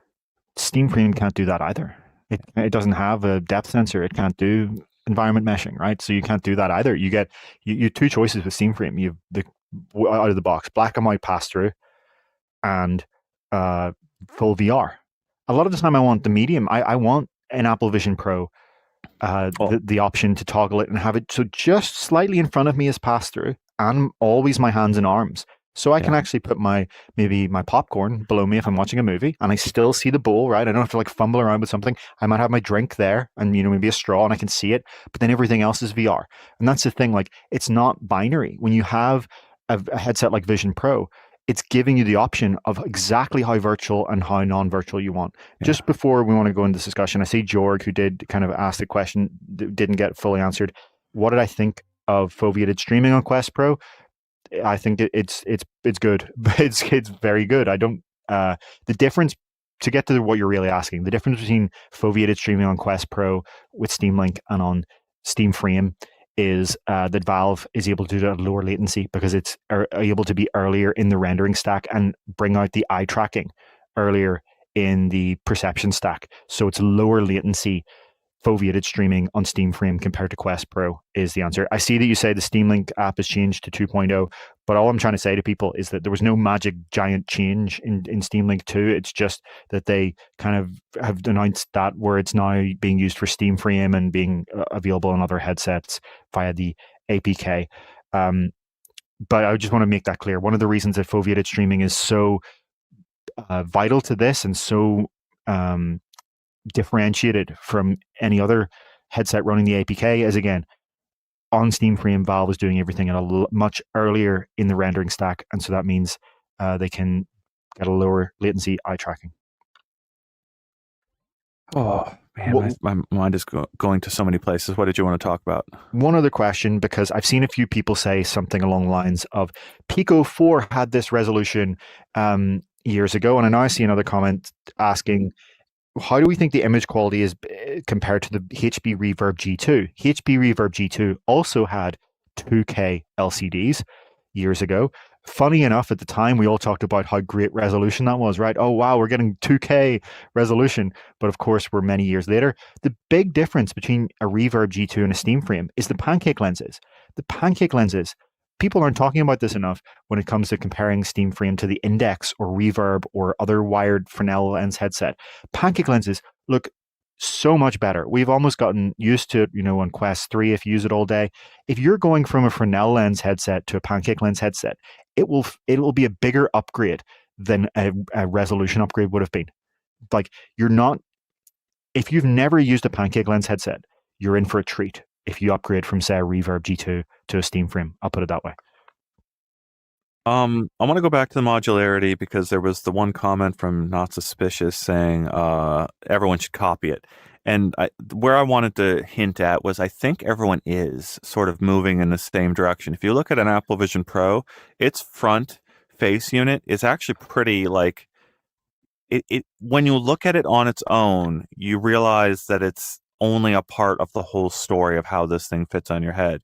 You get the face computer unit, then you get the facial interface that goes into it, snaps into it, and then you've got the strap on the back side of it. It's actually 3 pieces that all come together into this thing that you wear on your face. And so is Quest. I just want to point that out. Like, Meta no one ever acknowledged that Quest headsets are very modular. It's one of the things that actually people really love about them. Oh, I've actually found the perfect image for this. I was looking for it.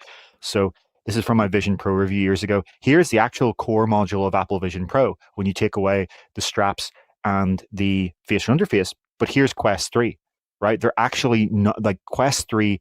The Steam Frame is more modular in one important way than Quest 3, which is that the battery itself is also modular. The way in which the strap attaches to Steam Frame carries power as well. It carries the battery. So you can theoretically build a different battery system. With Quest 3, the battery is built into the headset, so you can't detach the battery. So I'm not saying that Quest 3 is as modular, but nobody ever really acknowledges that it's actually a big departure from, say, Galaxy XR or PlayStation VR 2 or certain other headsets that are in the market that aren't anywhere near as modular. It does need to be acknowledged that you can take a Quest 3 and throw the facial interface and strap in the bin and go and buy a third party one and get whatever kind of strap you want. Some people have their Bobo VR straps that they love, and they haven't touched Meta's strap system since they bought the headset.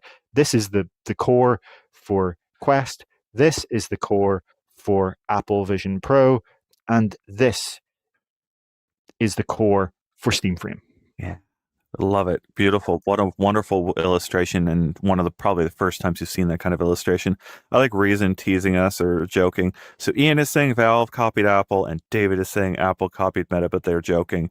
And I also, but I was going to joke back at you and say, actually, I think that Apple copied Valve when they put the frunk on the index.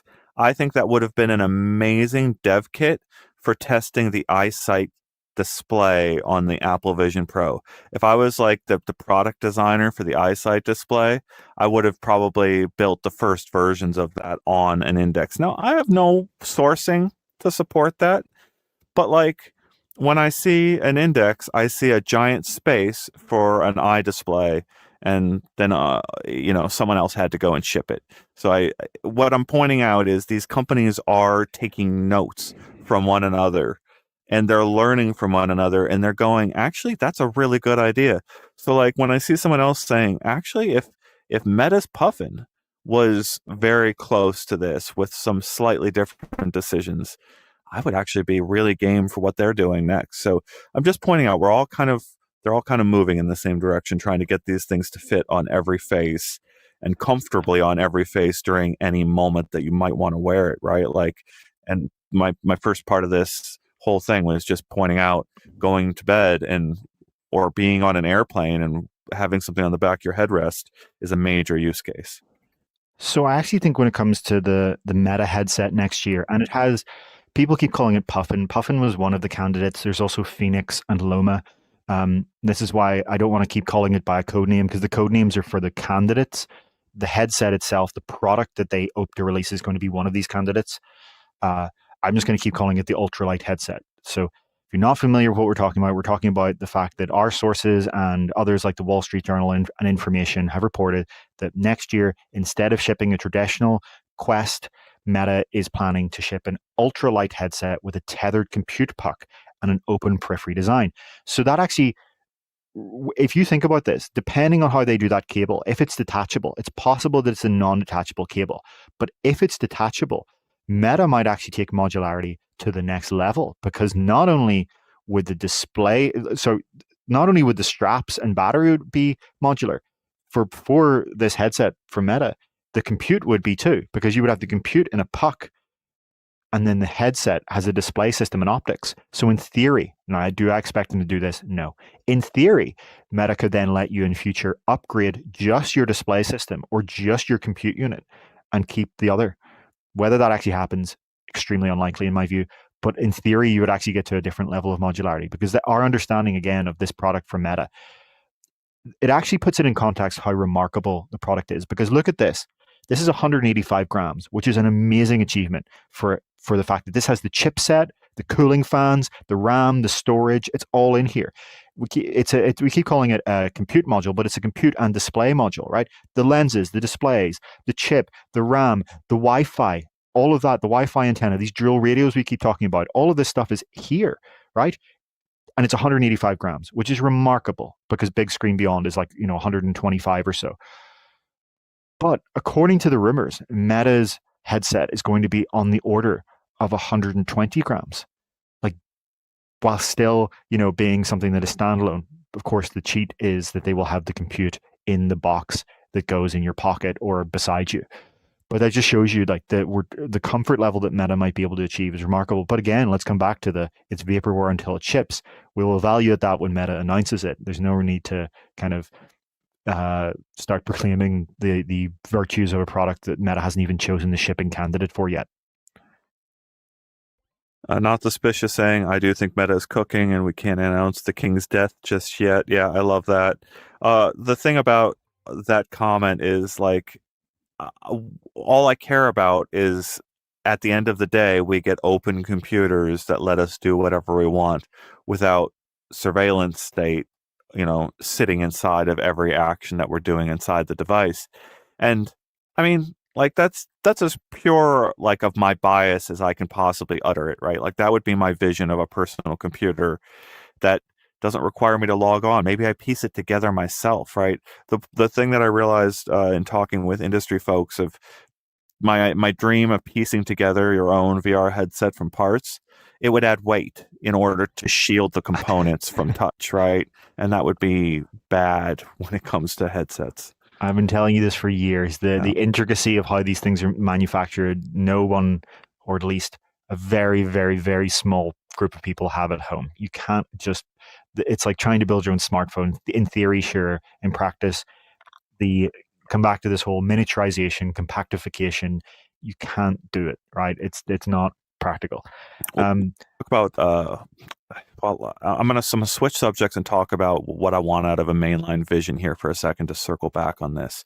The Pro moniker on iPhones has, to my knowledge, always been about the camera, right? It's to notify you that the camera on the Pro line is significantly better, and you might want to use it in different use cases than you and use the battery line. When you use the Pro on the laptop line of Apple devices, it just means a super beefy device, right? Like you're exchanging. How would you define it, David? The difference between the MacBook Air and the MacBook Pro is that the MacBook Pro has a cooling fan and the MacBook Air is passively cooled. So the MacBook Air can do short burst intense tasks, but if you want to do long intense tasks, you need a MacBook Pro. And there's a MacBook in between too, right? No, not anymore. There hasn't been for no. Those are the two. All right. So, I guess I get confused because the Mac, you get the M1 lines and all that stuff. Where I'm going with this is, if you had a mainline vision, I would not mind losing the camera. As I was talking to other people who have been Vision Pro owners, there have been plenty of people who have never ever pressed the left-hand button on the Vision Pro in order to take a camera. I just want to stop you there. The cameras are the pass-through cameras. There's no special photography camera on Vision Pro. It uses the pass-through cameras to take the pictures. It's the first generation of its product where I'm going, yes, you can't take the cameras off the headset, Ian. You're an idiot, is what you're... I'm just saying that you would lose pass-through. I'm not saying lose pass-through. What I'm saying is differentiation of products comes down to making certain choices like eyesight cameras, or whether you market the product as being for camera purposes, right? You get to a Vision Pro 2. I would love to use a Vision Pro 2 as a camera. I don't necessarily need to use a Vision device as a camera. All of this to say that this headset is everything I want out of a mainline Apple Vision device. I don't need a 30 frames per second or 60 frames per second spatial camera in my VR headset. Well, hold on. It's not, because this doesn't have hand tracking or pass through or LiDAR to do, the environment. You can't place objects. You're not going to get reflections, shadows cast by things. Look, any Vision headset needs to run Vision OS, and it needs to run all the Vision OS apps. There is no world in which Apple ships a headset that can't run the apps that are made for Vision Pro. Maybe you're saying I'm getting spatial video as a byproduct of the tracking system. Of the pass-through, a byproduct of the pass-through. Yeah. But I'm saying that this isn't this Apple couldn't ship this hardware for, obviously there's a bunch of other reasons, but because it doesn't have hand tracking, it doesn't have pass-through. It also, there's something that we need to note about the eye tracking here. Apple Vision Pro has 2 eye tracking cameras per lens because it's trying to do really, really precise eye tracking to spot which exact icon, and in some cases, which exact word you're looking at. This only has one camera per lens because Valve's goal is not to try and figure out what exact little icon are you looking at here. Valve's goal is what region of the display you're looking at here. So I would expect the eye tracking in Steam Frame to not actually be high quality enough for gaze and pinch for very small icons. That's one thing. I'm just kind of taking what you're saying. I expect that the mainline Apple Vision, we're very far off topic here, but just to be concise, it will use a mobile chip, like an iPhone chip, an A series chip instead of an M chip. It will perhaps have lower resolution, maybe 3K instead of 4K, but it will still be OLED, and it will use plastic instead of aluminium and glass. That would be my expectation. But you're still you just described all the specs. You didn't describe the hardware, the differentiation for the user. Why am I going to go get a Vision instead of a Vision Pro? Because you will get higher fidelity. You will get higher fidelity graphics and rendering on Vision Pro with the ability to run more multitasking tasks at a higher performance. It's the same reason you get a MacBook Pro over a MacBook Air, fundamentally, right? What's the difference? You get in front of you a laptop with a screen and a keyboard and a trackpad, right? But what it does under the hood is different. And I think also differentiation may be on display. I don't think Apple's going to ship an LCD ever, but I do think, for example, we talked about that TCL 2.5K OLED. And there were rumors it was being pitched to Apple. Maybe Apple decided no. I could see them doing something like a 3K OLED or something like that, as well as the plastics, right? The materials are a big deal there. Apple rarely does do the whole plastic to get low cost thing, but it's not a stranger to it, right? There was the iPhone 5C and things like that. It has done it when it needs to. Yeah, love this discussion, and I love everyone in the comments sort of following our thinking here. Yes, we're off topic here, but I want to go back to the modularity, like where we're all going in the same direction. We spent a lot of our time going, are these headsets too expensive for certain users, or how do we get a computer that does everything for everyone? Certain people in our audience are happy that there's differentiation between all these different headsets. I like that too. I want a headset somewhere between 1,000 and 2,000, right? That has an SD card slot, lets me plug in any peripheral I want, or does it Bluetooth. I want the antennas, the decisions over the antennas that Valve has made in the Steam Frame. I want those decisions in almost all headsets because it's so important that I stream from a high-powered rendering device when I can't do it mobile. Like, there's decisions here that I want to see dictated by others. And no, I don't want to pay $3,000 for it. I want to pay under, sub $2,000 for this device. And gosh, what we're debating here is who's going to ship it first and exactly what features are going to be in that headset. I think, as Andrew Tech is saying in the comments, you want a Steam Frame Pro. I want a Steam Frame Pro. So many people want a Steam Frame Pro. We asked Valve repeatedly, are you making a Steam Frame Pro? As we referenced last week, their response to me was, do you want to come build it? And my response to them was, I want to report on it. We have no idea if Valve is currently working on one, but it's probably unlikely. The impression I got, and I'm going to keep using that phrase because I'm not speaking for Valve, I'm giving the impression I got. The impression I got is that all hands are on deck for shipping this product, Steam Frame, and Steam Machine and Steam Controller, right? Valve, we have to put the context here. They're shipping 3 hardware products in the same season, according to them, right? That's a huge company-wide effort. I don't think there is bandwidth right now at Valve for, obviously every company has some exploratory work on the future. But in the same way that, on the very month, on the season before PlayStation 5, Sony's focus was not the PlayStation 6 or whatever. Maybe some people were thinking about the PlayStation 5 Pro. Right now, Valve is thinking about shipping Steam Frame, Steam Machine, and Steam Controller. And I don't think they have a huge amount of mental and physical cognitive bandwidth left to start thinking about Steam Frame Pro quite yet. I'd love to be wrong. I would love to be wrong about that. Oh, I mean, you nailed it. When I'm thinking about my own product use, I have handed down a Nintendo Switch and kept the Nintendo Switch OLED for myself. So I gave one away to a family member. I would probably follow that same route here if Steam did a Steam Frame and a Steam Frame OLED. And it's so, you guys keep calling it Steam Frame Pro. You did it to them. We got to call it Steam Frame OLED Yeah. to follow their marketing thing. But But would it yeah, be Steam Frame Micro OLED? That's the question.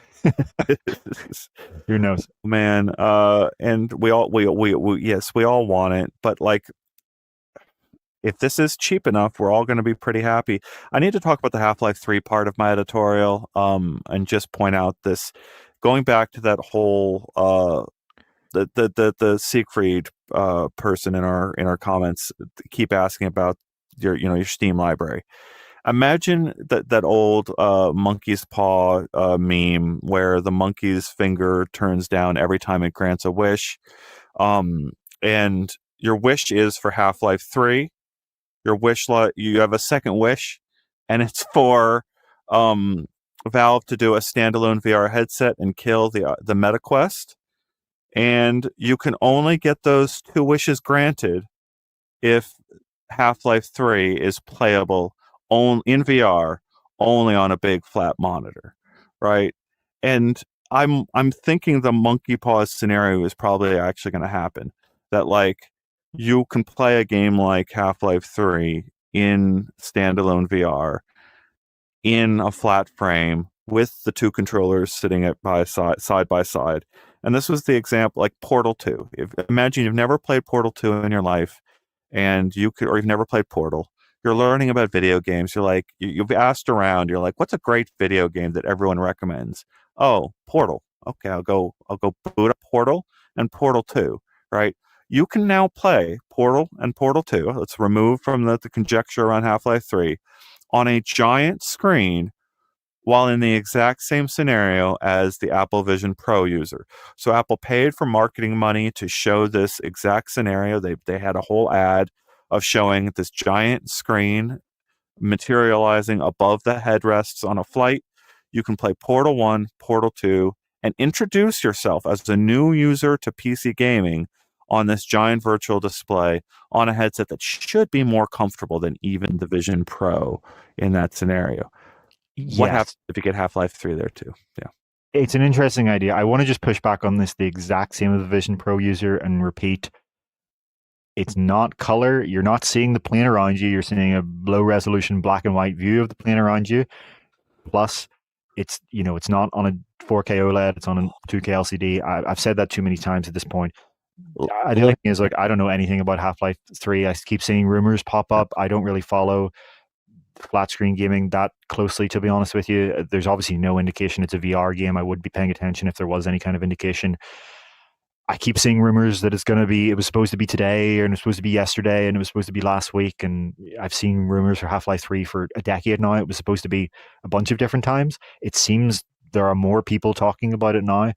The one kind of, so I don't have any expertise or knowledge on that. The one expertise I would kind of put in here is that if this is trying to be a modern AAA game that looks competitive with modern games, it's probably not going to run very well on a mobile chipset. And so I think, again, I would be thinking about streaming Half-Life 3, if it does exist, from your PC, or maybe you have your Steam Deck with you and your Steam Deck streams. The one thing actually we haven't heard, can you plug the Steam Frame dongle into a Steam Deck and do a point-to-point connection like that? I'm pretty sure you can. But like, would that work out of the box? That's because the dongle that we keep talking about is actually not just for VR. It's for, you can do flat screen streaming as well. It's for your traditional flat screen games as well. Can you plug it straight into a Steam Deck? Let's find out. I think so. I'm pretty sure. I can't remember if I talked about this scenario before, but imagine they rebuild the opening area of Half-Life Alyx, that opening level where you're looking at City 17, and they build it so that level performs well in standalone. They built a 1 GB file or something. You start playing the game, you're grabbing cans, you're tossing them over the hill, you go inside and you grab the marker, you start painting on the little window. And then you go into the building and you press the button to go into the building to the rest of Half-Life Alyx. And I already described it earlier, a different version of this. At that moment, it switches over to PC streaming. and you get a game that's already been queued up over there. Like Steam has already said, oh, they're playing Half-Life Alyx, and they've got a Steam machine nearby. Let's use that at just the right time. What would I give to not have loading times between levels? What if you could use this kind of multiple instance version of Steam to kill loading times in really clever ways, right? Because you actually have a second instance running over on the other device and you just switch between them in clever ways. Or you use, like, there's all these visualizations on the internet of just how devs do the magic that they do, right? When they load everything that you're looking at and drop everything that you're not looking at. And there's ways that Valve can do that same thing even inside of your local network. Sure. In theory, if you had very tightly coordinating hardware and software, you could do that. But I I can't see many developers, even Valve, doing it because, again, this would be a huge effort. It would be only for the specific scenario of people who are using Steam Frame to play a flat screen game. It's theoretically possible. There's nothing technically stopping it, but it would be a massive amount of developer effort. I could see it done for a tech demo, someone actually building a full game around this, like a studio. It's just unlikely because it would be so much effort for just one platform. We should probably wrap up pretty soon. My performance has gone to crap here. I don't know why. So I might disconnect at any random moment here. But I wanted to end just by saying my dream, partially there, is a person in a Steam frame with a Steam Deck to them, and the two of them are playing Portal 2 in co-op mode without having to split a screen, as that feature was rolled out back in the day. A lot of people played that split screen. But as I understand it, tomorrow, right, Valve could theoretically turn that on, where two people could be sat right next to each other and play co-op. If that works, I can imagine a lot of games copying that model. But like, couch co-op is still considered such a minority of games, and Well, I mean, look, no, I don't know why. yeah, but you could do what you're describing by just like that's a multiplayer game just played by two people that happen to be in the same room. Like that's just multiplayer. Yeah, no, I get it.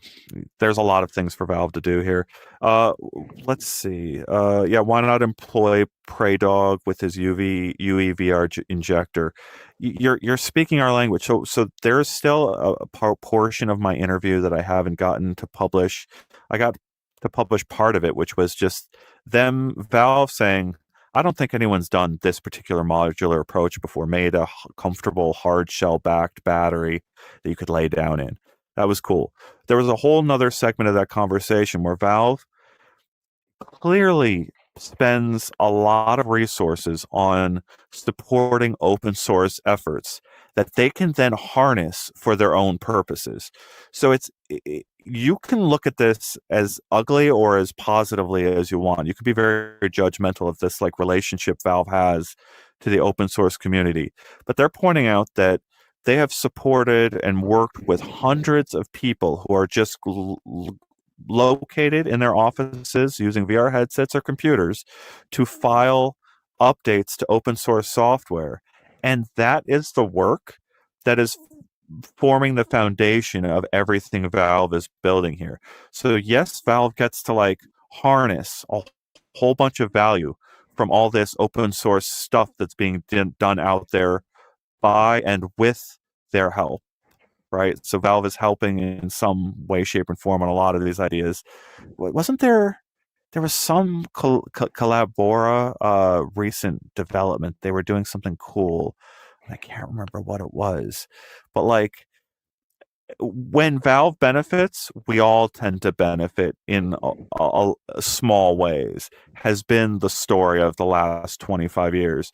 And like there's a lot of people that are, I don't know, you've invested $4,000 in your Steam account. Like you can go, there's a services there that you can go and get a dollar amount of how much money you've spent on Steam and the dollar per hour rate of the money that you've spent. And when you get those two amounts, you realize, oh, that's what I'm worth to Valve. And here we are, right? Like they're trying to take this to the next step. I mean, it's like your editorial said, your editorial from last week, where you're saying the purpose of this hardware is to increase the value of your Steam library, right? It's like some people have this idea that every interaction is zero sum. And the reality is it benefits you and it benefits Valve. Valve gets a benefit and you do. And here's the controversial part. A lot of this applies to a bunch of other companies too. Yeah. You give them your money and they provide you a service and maybe they take more of your money for something else that improves your life too, right? It's positive sum. It's everyone's gaining. So I don't think it always needs to be seen in such a negative way. I mean, on the Half-Life 3 thing, I just want to say I'm fascinated to see whether something actually happens. I saw someone say in our comments, Tyler McVicker has been talking about HLX and he's like a leaker. I remember seeing this video, I guess it's kind of cruel, from years ago where somebody took a compilation of, I think, 10 years of him saying that Half-Life 3 was around the corner for 10 years. So it really is a boy who cried wolf situation here. Maybe this will finally be the time the wolf arrives. The point of the boy who cried wolf is not that there was no wolf. It's, just to be clear, like people get that part wrong. There may be a wolf here, but it's been so long that I've drowned out the Half-Life 3 rumors, and I'm surprised everyone else hasn't too. Oh yeah, I joked in my article about copium, right? We got half of the copium fix, and we didn't get the other half of the copium fix, and everyone's like, "I need, I need my fix, man. I need the other one, right?" And you're not giving me any details on it. And until the other one, until the other one drops, I'm gonna be mad, and I'm not going to give you my dollars, even though I am going to give you my dollars. Like it's almost like you're captive. You are a captive inside of Valve's Steam ecosystem, and as much as you want to escape it, you, it's going to take competition to do that. And that's why we like. It's amazing over the course of these discussions. Like people think of us as Meta stooges, Apple stooges. We're stands for Valve, right? Like at the end of the day, an open computer you use as you please without a connection to the internet is a shared dream of all of us, including people at Valve, including people at Meta. Like they all share this, except when you log it onto the account and you get on the internet, you get so many amazing things too. I think we're good for this week. Next week, what do we want to do next week, David, with Thanksgiving? We'll have to figure that out.